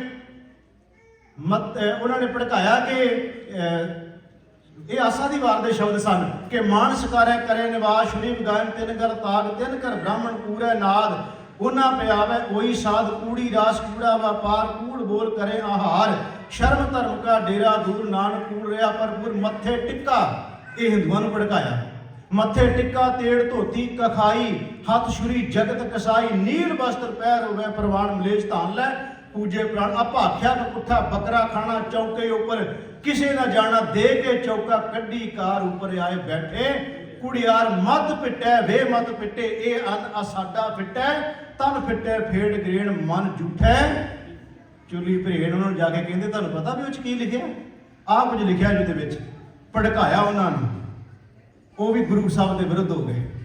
ਅਗਲੀ ਗੱਲ, ਅਕਬਰ ਚਾਹੁੰਦਾ ਸੀ ਆਪਣੇ ਪੋਤਰੇ ਨੂੰ ਗੱਦੀ ਦੇਣੀ, ਖੁਸਰੋ ਨੂੰ। ਉਹ ਪੋਤਰਾ ਸੀ, ਜਹਾਂਗੀਰ ਦਾ ਮੁੰਡਾ ਸੀ, ਪੁੱਤਰ ਸੀ। ਜਹਾਂਗੀਰ ਨੂੰ ਚੁੱਕਿਆ ਇਹਨਾਂ ਨੇ, ਜਿਹੜੀ ਇਹ ਨਕਸ਼ਬੰਦੀ ਲਹਿਰ ਸੀ ਤੇ ਹੋਰ ਜਿਹੜੇ ਲੋਕ ਜਿਨ੍ਹਾਂ ਨੂੰ ਇਹ ਭੜਕਾਇਆ ਗਿਆ ਸੀ ਵੀ ਤੁਹਾਡੇ ਵਿਰੁੱਧ ਬਹੁਤ ਕੁਝ ਲਿਖਿਆ ਗੁਰੂ ਗ੍ਰੰਥ ਸਾਹਿਬ ਮਹਾਰਾਜ ਦੇ ਵਿੱਚ, ਜਦ ਕਿ ਇਹ ਨਹੀਂ ਸ਼ਬਦ ਸੁਣਾਏ ਕਿ ਅਵਲ ਅੱਲਾਹ ਨੂਰ ਪਾਇਆ ਕੁਦਰਤ ਕੇ ਸਭ ਬੰਦੇ। ਇਹ ਨਹੀਂ ਕਿਸੇ ਨੇ ਸੁਣਾਇਆ ਪੜ੍ਹ ਕੇ ਉੱਤੇ, ਏਕ ਨੂਰ ਤੇ ਸਭ ਜਗ ਉਪਜਿਆ ਕੌਣ ਭਲੇ। ਇਹ ਨਹੀਂ ਸ਼ਬਦ ਕਿਸੇ ਨੇ ਪੜ੍ਹ ਕੇ ਸੁਣਾਏ ਵੀ ਕੋਈ ਬੋਲੇ ਰਾਮ ਰਾਮ, ਕੋਈ ਬੋਲੇ खुदाए कोई सेवा गुसाइयां कोई अल्लाह है। ये नहीं किसी को सुनाए पढ़ के, वो सुनाए जिहदे विचों चोण कर करके भी इन्हां च महाराज ने तुहानूं आ किया है। हुण जिहड़ा जहांगीर बादशाह सी उहनूं भी कहा गया कि इस्लाम की बड़ी तुहीन की गई है, वो चाहुंदा सी इस्लाम का बोलबाला होवे। इन्हां नक्शबंदियां ने एक मीटिंग की बादशाह दे नाल, जे तैनूं राज भाग दिवाउण विच असीं रोल निभाईए तो साडी बेनती मन लएगा। सरकारां इस तरह करदियां हुंदियां ने, अज भी वो कुछ हुंदा है। जो समझौते होंगे हैं, बह के गल्लां हो जांदियां ने, भावें कोई डेरे वाला तो भावें कोई दूजा तीजा है, वो फिर कहता जी मेरी फिल्म चला दोगे, झूठे सौदे वाले ने कहा तो मैं तुहाडी मदद कर दांगा। ये उदों भी चलता रहा, अज भी चलता है, अगां भी चलता रहना, ये कुछ हुंदा रहना। राजनीतिक लोगों के कोलों तुसीं कदी भला चाहोगे तो नहीं होना। हाँ, बहुत घट कोई विरले जिन्होंने कोई सोझी आ जाए तो मैं वक्री गल है, पर राजनीतिक बंदे हमेशा इस तरह करते होंगे हैं। वो गद्दी वास्ते हर हीला वरतते हैं, जिहड़ा उन्होंने जिस तरह भी वरतना पे। बादशाह ने कहा जे मेरी तुसीं मदद कर दिओ, जो कहोगे मैं करांगा। मैं तां कह रहा कि गुरु अर्जन देव जी की शहादत के कारण मैं तुहाडे सामने रख रहा भी किन्ने ज़्यादा सन। आखिरकार बादशाह जहांगीर तख्त पर बैठ गया। मैं विचों विचों गल लै रहा, तख्त पर बैठ गया बादशाह जहांगीर। ये सारी नक्शबंदी लहर ने उन्हें चेता कराया, जो तू राज भाग नहीं सी मिलिया तो असीं तेरे नाल सी, हुण तख्त मिल गया, साडी गल चेते है। उन्हें कहा करवाउणा की चाहुंदे हो? कहंदे करवाउणा की है, गुरु नानक की जोत जिन्होंने कहते गुरु अर्जन देव जी हिंदुओं का पीर है, तो भोले भाले लोग वो कोले जाके गुरु मनते। उन्हें एक ग्रंथ तैयार किया, इस्लाम की तुहीन की, वो मरना चाहिए, खत्म होना चाहिए। उन्होंने शब्द ने, उन्हें कहा मेरे दिल की गल की जे तुसीं, उन्हें कहा मेरे दिल की गल की जे तुसीं, क्योंकि तुझ के जहांगीर विच खुद लिखता है बादशाह जहांगीर। वो कहता गोइंदवाल रावी के कंडे, तो मैं वो पंजाबी कह रहा क्योंकि अरबी के अर्थ मैं कुछ पढ़ नहीं सकता शब्द, वो पंजाबी ये बनती है कि गोइंदवाल रावी के कंडे ते एक अर्जन नाम का हिंदू गुरु बनया बैठा, भोले भाले लोग वो कोले आके अपन गुरु मनते हैं। उन्हें एक 4-5 पीढ़ियों तो दुकान चलाई, मेरा जी करता है मैं उस झूठ की दुकान बंद कर दिया। ये वो अपनी लिखत में लिखिया हुई गल्लां ने। वो गुरु अर्जन देव के गुरु नानक के घर में झूठ की दुकान कह रहे, उन्हें किवें पासे रख लोगे तुसीं? ये भी हो गया। हुण आ गया चंदू, जिन्हों असीं पासे नहीं कर सकते। उन्हें गुरु अर्जन देव जी के पुत्र गुरु हरगोबिंद साहब के रिश्ते की गल आती है। रिश्ता गुरु साहब ने नहीं ठकराया, रिश्ता ठकराया सी चंदू ने। उन्हें कहा चुबारे की इट मोरी नूं ला आयो, इसदा मतलब हंकारी बंदा सी, मार ने रिश्ता प्रवान नहीं किया, ये भी नाल रल गया। ये सारी एक कह लो कि जुंडली पूरी की पूरी है। इन्हों ने गुरु अर्जन देव जी को शहीद कराने में पूरा तान ला दिता। आखिर दिन आया वो जो सतगुरु की गिरफ्तारी के वारंट जारी होए, महाराज नूं लाहौर बुलाया गया। गुरु अर्जन देव जी ने जान तो पहला गुरु हरगोबिंद सच्चे पातशाह महाराज जी को गुरता गद्दी सौंप गए सन। गुरु अर्जन देव महाराज जी आप सतगुरु लाहौर जाते हैं। लाहौर में सतगुरु महाराज जी चंदू की हवेली में मुर्तजा खान, ये मुर्तजा खान पता कौन है? शेख फरीद बुखारी का नाम है। इनू खिताब मिलिया सी बाद में गुरु अर्जन साहब को शहीद कराने तो बाद। ये वो बंदा है जिन्होंने शेख अहमद सरहदी चिट्ठियां लिखता रहा। उन्हें एक चिट्ठी लिखी है, कहता शेख फरीद बुखारी अज रात मैनू सुपना आया है कि बादशाह जहांगीर ने तेरे सहयोग नाल एक अर्जन नाम के हिंदू का सिर कुचल के रख दिता है। ये मैनू रात सुपना आया। इहो जिहियां चिट्ठियां लिखदा हो। ये सारा कुछ जो तुसीं पढ़ना होवे ना तो शहीदी गुरु अर्जुन देव जी की सिख मिशनरी कॉलेज ने एक छोटी जी किताब छापी है, वो पूरा ही विस्तार आ जाता। किताबां तो होर बहुत ने, पर जो संखेप या किसी ने पढ़ना हो तो पढ़ लो। चिट्ठियां 22-23 चिट्ठियां जिहड़ियां सारियां उहदे विच लिखियां होईयां ने। मैं तां जिक्र करता, जो कोई शौकीन होवे पढ़न का तो पढ़ सकदा, उहदे विच पूरा ये हवाला दिता होया। मैं बेनती कर रहा सी कि गुरमुखो चंदू की हवेली मुर्तजा खान नूं कह दिता गया। गुरु अर्जन देव महाराज ने तसीहे देने शुरू किए। हुण मैं समाप्ति वाले बन्ने आ रहा। महाराज नूं तसीहे देने शुरू किए ने। पहले दिन महाराज देग विच उबालिया गया है। अगले दिन महाराज नूं तत्ती रेत उत्ते रखा गया। सारा दिन तत्ती रेत के उत्ते रखा। मैं कह रहा सिर च पाउण दी गल नहीं अजे आ रही। देग विच उबालिया गया है, शरीर के उत्ते छाले हो गए ने। महाराज नूं देग चों बाहर कढ़िया गया है। फिर कहा गया भी तुसीं इहदे विच ग्रंथ च कुछ जिहड़ा है साडे भी शब्द लिख दिओ। बहुत कुछ कहा गया। चंदू कह रहा मेरी लड़की का रिश्ता ले लो, पर गुरु अर्जन देव सच्चे पातशाह महाराज जी अडोल ने। महाराज नूं फिर जो साध संगत जी ये कुछ कहा जा रहा है। देव चो बालन तो बाद अगला दिन तत्ती महाराज नूं रेत के उत्ते सारा दिन गुरु अर्जन देव महाराज जी नूं रखा गया। ਤੀਜਾ ਦਿਨ ਹੁੰਦਾ ਹੈ ਜਿਸ ਦਿਨ ਮਹਾਰਾਜ ਨੂੰ ਲੋਹ ਦੇ ਉੱਤੇ ਬਿਠਾਇਆ ਜਾਂਦਾ ਹੈ। ਗੁਰੂ ਅਰਜਨ ਦੇਵ ਮਹਾਰਾਜ ਨੂੰ। ਉਹ ਗੁਰਮੁਖੋ ਕਦੀ ਧਿਆਨ ਤੇ ਝਾਤ ਤੇ ਮਾਰ ਕੇ ਦੇਖੋ ਜਿਹੜਾ ਇਸ ਸੀਨ ਨੂੰ ਆਪਣੇ ਅੰਦਰ ਲਿਆ ਕੇ ਤਾਂ ਵੇਖੋ। ਗੁਰੂ ਅਰਜਨ ਦੇਵ ਸੱਚੇ ਪਾਤਸ਼ਾਹ ਮਹਾਰਾਜ ਜੀ ਦੀ ਸ਼ਹਾਦਤ, ਕਿੰਨੇ ਤਸੀਹੇ ਦੁੱਖ ਮਹਾਰਾਜ ਨੇ ਝੱਲੇ ਨੇ। ਦੇਗ ਚ ਉਬਾਲਾ ਕਿਤੇ ਛੋਟਾ ਥੋੜ੍ਹਾ ਹੀ ਹੈਗਾ। ਗੁਰੂ ਪੂਰਨੇ ਪਾ ਕੇ ਗਿਆ। ਗੁਰੂ ਨੂੰ ਪਤਾ ਸੀ ਆਉਣ ਵਾਲੇ ਟਾਈਮ 'ਚ ਸਿੱਖਾਂ ਨੇ ਵੀ ਦੇਗ 'ਚ ਬਹਿਣਾ ਹੈ। ਗੁਰੂ ਬਹਿ ਕੇ ਪਹਿਲਾਂ ਵਿਖਾ ਗਿਆ। ਮਹਾਰਾਜ ਦੇਗ 'ਚ ਦਾ ਉਬਾਲਾ, ਤੱਤੀ ਤਵੀ ਦੇ, ਤੱਤੀ ਲੋਹ ਹੈ, ਤੱਤੀ ਰੇਤ ਹੈ ਸੀਸ ਦੇ ਵਿੱਚ ਪੈਣ ਵਾਲੀ, ਇਹ ਮਹਾਰਾਜ ਨੂੰ ਤਸ਼ੱਦਦ ਦਿੱਤੇ ਜਾ ਰਹੇ ਨੇ। ਆਖਰੀ ਦਿਨ ਜਿਹੜਾ ਆਉਂਦਾ ਹੈ, ਲੋਹ ਤਪਾਈ ਜਾਂਦੀ ਹੈ, ਮਹਾਰਾਜ ਨੂੰ ਲੋਹ ਦੇ ਉੱਤੇ ਬਿਠਾਇਆ ਜਾਂਦਾ ਹੈ। ਸਰੀਰ ਸਾਰੇ ਦਾ ਸਾਰਾ ਮਹਾਰਾਜ ਦਾ ਜਿਹੜਾ ਚਮੜੀ ਹੈ ਉਹ ਸਾਰੀ ਦੀ ਸਾਰੀ ਢਲ ਰਹੀ ਹੈ। ਸਾਰੀ ਦੀ ਸਾਰੀ ਚਮੜੀ ਖਤਮ ਹੋ ਰਹੀ ਹੈ। ਹੱਡੀਆਂ ਨਜ਼ਰ ਆਉਂਦੀਆਂ ਨੇ ਤੇ ਸਾਈਂ ਮੀਆਂ ਮੀਰ ਪਹੁੰਚ ਗਿਆ। ਪਤਾ ਨਹੀਂ ਸੀ ਉਹਨੂੰ, ਕਿਉਂਕਿ ਪਾਸੇ ਰੱਖਿਆ ਗਿਆ, ਗੱਲ ਨਹੀਂ ਤੱਕ ਵੱਲ ਤੱਕ ਪਹੁੰਚੀ। ਜਦੋਂ ਤੱਕ ਪਹੁੰਚੀ ਉਦੋਂ ਤੱਕ ਹੀ ਕੁਝ ਵਾਪਰ ਚੁੱਕਿਆ ਸੀ। ਜਦੋਂ ਮਹਾਰਾਜ ਦੇ ਸਾਹਮਣੇ ਆਇਆ ਨਾ, ਗੁਰਮੁਖੋ ਧਾਹਾਂ ਮਾਰ ਕੇ ਰੋ ਗਿਆ। ਇਸ ਕਰਕੇ ਕਿ ਮਹਾਰਾਜ ਹਰਮੰਦਰ ਸਾਹਿਬ ਦੇ ਜਦੋਂ ਨੀਂਹ ਰੱਖਣੀ ਸੀ, ਤੁਸੀਂ ਇਹ ਮਾਣ ਮੈਨੂੰ ਬਖਸ਼ਿਆ ਸੀ। ਗੁਰੂ ਅਰਜਨ ਦੇਵ ਮਹਾਰਾਜ ਨੂੰ ਵੇਖ ਰਿਹਾ ਹੈ। ਮਹਾਰਾਜ ਤੁਹਾਡੇ ਸੀਸ ਤੇ, ਉਹ ਮੈਂ ਅੰਮ੍ਰਿਤਸਰ ਦਾ ਨਜ਼ਾਰਾ ਦੇਖਦਾ ਸਾਂ ਜਦੋਂ ਇਹਨੇ ਸੋਹਣੇ ਸੀਸ ਤੇ ਕਲਸ਼ ਝੁਲਦੇ ਸਨ, ਚੌਰ ਕਰਨ ਵਾਲੇ ਸਨ ਤੁਹਾਡੇ ਸਿਰਾਂ ਸੀਸ ਦੇ ਉੱਤੇ। ਮਹਾਰਾਜ ਸੰਗਤਾਂ ਆਉਂਦੀਆਂ ਸੀ, ਤੁਹਾਡਾ ਰਹਿਮਤ ਭਰਿਆ, ਬਖਸ਼ਿਸ਼ ਭਰਿਆ, ਅਸੀਸ ਭਰਿਆ, ਰਹਿਮਤ ਭਰਿਆ ਬਖਸ਼ਿਸ਼ਾਂ ਲੈ ਕੇ ਜਾਂਦੀ ਸੀ। ਮਹਾਰਾਜ ਇਹ ਕੀ ਭਾਣਾ ਵਰਤਾ ਰਹੇ ਹੋ ਵੀ ਅੱਜ ਤੱਤੀ ਤਵੀ ਤੇ ਬੈਠੇ ਸਰੀਰ ਸਾਰਾ ਢਲ ਰਿਹਾ। ਮਹਾਰਾਜ ਨੇ ਸਾਈਂ ਮੀਆਂ ਮੀਰ ਨੂੰ ਕਿਹਾ, ਸਾਈਂ ਜੀ ਸ਼ਾਂਤ। ਕੁਝ ਕਹਿੰਦੇ ਨੇ ਕਿ ਸਾਈਂ ਮੀਆਂ ਮੀਰ ਨੇ ਕਿਹਾ ਕਿ ਮਹਾਰਾਜ ਮੈਂ ਲਾਹੌਰ ਦੀ ਇੰਟਰਨੈਟ ਖੜਕਾ ਰਿਹਾ। ਖੈਰ ਉਹ ਕਹਿ ਸਕਦਾ ਹੈ, ਕਿਉਂਕਿ ਮਹਾਰਾਜ ਦੇ ਸਾਹਮਣੇ ਸ਼ਹੀਦ ਕੀਤਾ ਜਾ ਰਿਹਾ, ਉਹਦੇ ਅੰਦਰ ਦੇ ਦਰਦ ਨੇ, ਉਹ ਅੰਦਰੋਂ ਉਹ ਬੋਲ ਸਕਦਾ ਹੈ ਕਿ ਮਹਾਰਾਜ ਮੈਨੂੰ ਦੱਸੋ ਮੈਂ ਕੀ ਕਰਾਂ। ਮਹਾਰਾਜ ਨੇ ਕਿਹਾ ਸ਼ਾਂਤ। ਉਹਨੇ ਕਿਹਾ ਮਹਾਰਾਜ ਤੁਸੀਂ ਜਦੋਂ ਸੁਖਮਨੀ ਗਾਉਂਦੇ ਸੀ ਔਰ ਤੁਸੀਂ ਕਹਿੰਦੇ ਸੀ ਕਿ ਕੱਲ ਤਾਤੀ ਠੰਡਾ ਹਰ ਨਾਮ, ਇੱਥੇ ਸਾਰੇ ਬੰਨੇ ਤਬਸ਼ ਹੀ ਤਬਸ਼ ਹੈ, ਰੱਬ ਦਾ ਨਾਮ ਠੰਡਾ ਹੈ। ਮਹਾਰਾਜ ਨੇ ਕਿਹਾ ਮੈਂ ਹੁਣ ਵੀ ਕਹਿ ਰਿਹਾ, ਇਹ ਸਾਰੇ ਮੈਨੂੰ ਤਪਾ ਰਹੇ ਨੇ। ਲੋਹ ਤਪਾ ਰਹੀ ਹੈ, ਸੀਸ ਰੇਤਾ ਤਪਾ ਰਹੀ ਹੈ, ਜਹਾਂਗੀਰ ਤਪਾ ਰਿਹਾ, ਚੰਦੂ ਤਪਾ ਰਿਹਾ, ਭਰਾ ਤਪਾ ਰਿਹਾ, ਇਹ ਸਖੀ ਸਰਵਰੀਏ ਤਪਾ ਰਹੇ, ਸਾਰੇ ਦੇ ਸਾਰੇ ਤਪਾ ਰਹੇ ਨੇ। ਜਹਾਂਗੀਰ ਮੈਨੂੰ ਪੁੱਛ ਕੇ ਵੇਖ, ਮੇਰਾ ਹਿਰਦਾ ਅਜੇ ਵੀ ਹੈ ਠੰਡਾ ਠਾਰ ਹੈ, ਮੈਨੂੰ ਕੋਈ ਨਹੀਂ ਤਪਾ ਸਕਿਆ। ਮਹਾਰਾਜ ਦਾ ਬਚਨ ਹੈ, ਨੈ ਸ਼ੀਤਲੰਗ ਚੰਦਰ ਦੇਵੈ, ਨੈ ਸ਼ੀਤਲੰਗ ਬਾਮਨ ਚੰਦਰੈ, ਨੈ ਸ਼ੀਤਲੰਗ ਸ਼ੀਤਲ ਉਤੇ, ਨਾਨਕ ਸ਼ੀਤਲੰਗ ਸਾਧ ਸਵਜਣੈ। ਜਿਹੜੀ ਸਾਧੂ ਦੇ ਅੰਦਰ, ਗੁਰੂ ਦੇ ਅੰਦਰ ਸ਼ੀਤਲਤਾ ਹੈ, ਉਹ ਕਿੱਥੋਂ ਆਏਗੀ? ਮਹਾਰਾਜ ਉੱਥੇ ਬੈਠੇ ਕਹਿ ਰਹੇ ਨੇ ਕਿ ਤੇਰਾ ਕੀਆ ਮਿੱਠਾ ਲਾਗੇ। ਜੇ ਅਕਸਰ ਇਹ ਸ਼ਬਦ ਸੁਣਦੇ ਆ, ਤੇਰਾ ਕੀਆ ਮਿੱਠਾ। ਇਹ ਗੁਰਮੁਖੋ ਤੇਰਾ ਕੀਆ ਮਿੱਠਾ ਲਾਗੇ ਕਿਤੇ ਸੌਖੀ ਗੱਲ ਥੋੜਾ ਕਹਿਣੀ। ਹਰ ਨਾਮ ਪਦਾਰਥ ਨਾਨਕ ਮੰਗੇ। ਮਹਾਰਾਜ ਕਹਿੰਦੇ ਮੈਂ ਮਿੱਠਾ ਕਰਕੇ ਮੰਨ ਰਿਹਾ ਉਸ ਭਾਣੇ ਨੂੰ, ਰਜ਼ਾ ਨੂੰ ਮੈਂ ਸੱਤ ਕਰਕੇ ਮੰਨ ਲਿਆ। ਜੋ ਕੁਝ ਵਾਪਰ ਰਿਹਾ ਹੈ, ਸਾਈਂ ਮੀਆਂ ਮੀਰ ਵੇਖ ਰਿਹਾ ਸੀ ਮਹਾਰਾਜ ਵੱਲੇ। ਗੁਰੂ ਅਰਜਨ ਦੇਵ ਮਹਾਰਾਜ ਜੀ ਸ਼ਹੀਦ ਹੋ ਰਹੇ ਸਨ। ਉੱਥੇ ਕੁਝ ਸਤਰਾਂ ਨੇ ਵਿਦਵਾਨਾਂ ਦੀਆਂ ਬੜੀਆਂ ਭਾਵਪੂਰਤ ਨੇ। ਉਹ ਗੁਰੂ ਅਰਜਨ ਦੇਵ ਮਹਾਰਾਜ ਜੀ ਦੇ ਬਾਰੇ ਵਿਦਵਾਨ ਦੇ ਬਲਬਲੇ ਨੇ ਅੰਦਰੋਂ। ਉਹ ਕਹਿ ਰਿਹਾ ਸੀ ਗੁਰੂ ਅਰਜਨ ਦੇਵ ਜੀ ਦੇ ਸੰਬੰਧ ਵਿੱਚ, ਇੱਕ ਵਿਦਵਾਨ ਦੀਆਂ ਲਿਖਤਾਂ ਨੇ।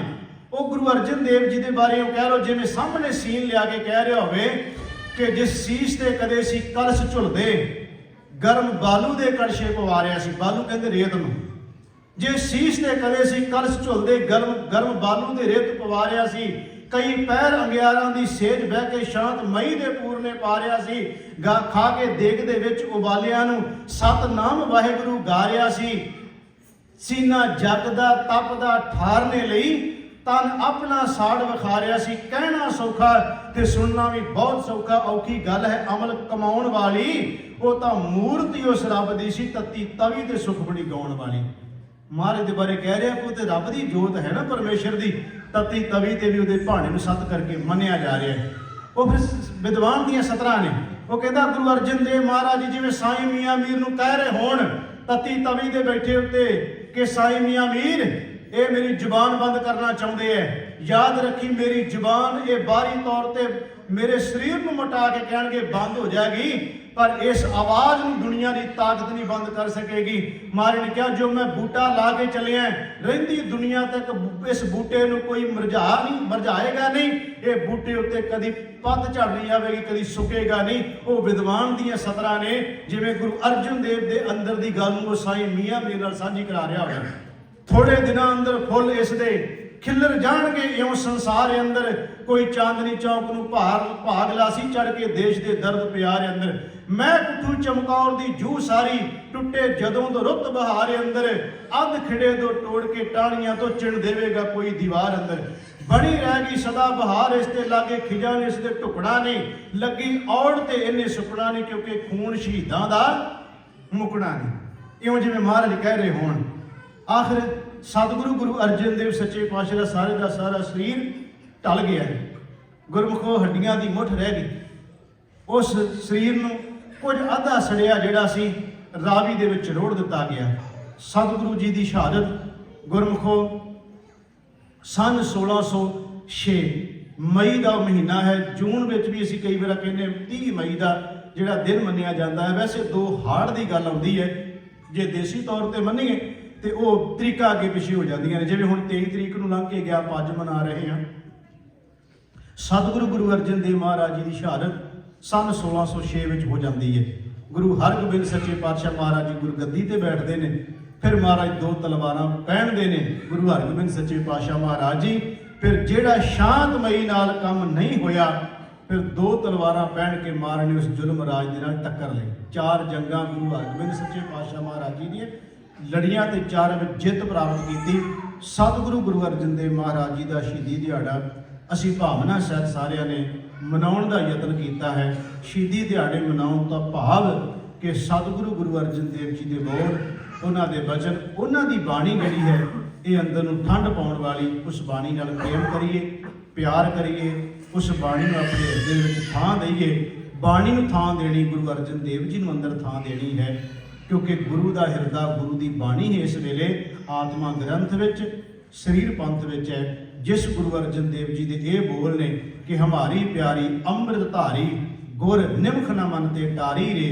दर्शन परसन सरसन हरसन रंग रंगी करतारी रे। खिन रम गुर गम हर दम न जम हर कंठ नानक उर हारी रे। उस गुरु ने अपने हिरदे का हार बना के रखा बाणी नूं। सानूं इस बाणी दे लड़ लाया। गुरु कृपा करे असीं भी गुरु ग्रंथ साहिब महाराज जी के बचनों ते पैरा दईए ताकि साडा जीवन सफल हो सके। शब्द चलिया सी कि अज का जिहड़ा गुरु तेग बहादुर साहब का श्लोक सी, तीर्थ बरत अरदान कर मन में धरे गुमान। नानक नेफल जाते ज्यों कुंजर इशनान। धर्म के काम करन तो बाद अंदर होमे हंकार का फुरना भी ना आवे। कहना तो की है किसी को फुरना भी ना उठे। जे फुरना भी उठ जाता है तो हाथी के इशनान का ये व्यर्थ चलिया जाता। कीते हुए धार्मिक कर्म जिहड़े ने वो व्यर्थ चले जाते। गुरु कृपा करे ये फुरना भी ना बने। जे कोई चंगा करते हैं तो चंगा करके भुल जाना चाहिए है। अंदर फुरना ना बन दईए उन्होंने, तां गुरु की रहमत के बख्शिश के पात्र बन सकते हैं। आप सारी संगत का बहुत बहुत धन्यवाद। सरदार पूरन सिंह जी उन्होंने दे परिवार का बहुत बहुत धन्यवाद जिन्होंने सतगुरां दे शहीदी दिहाड़े नूं भावना सहित श्रद्धा सहित मनाउणा कीता है। ये बड़े गुरमुख प्यारे रोजाना अपने बच्चों को लैके गुरु घर विखे पहुँचते हैं। शाम के वक्त सुंदर के पाठ के टाइम से लंबे समय तो आ रहे हैं। गुरु कृपा करे ये भावना साडी गुरु घर नाल बनी रहे, जुड़े रहन गुरु घर नाल। इन्नियां बेनतियां प्रवान करनियां, भुल चुक दी खिमा, प्यार सहित आखो वाहिगुरू जी का खालसा वाहिगुरू जी की फतेह।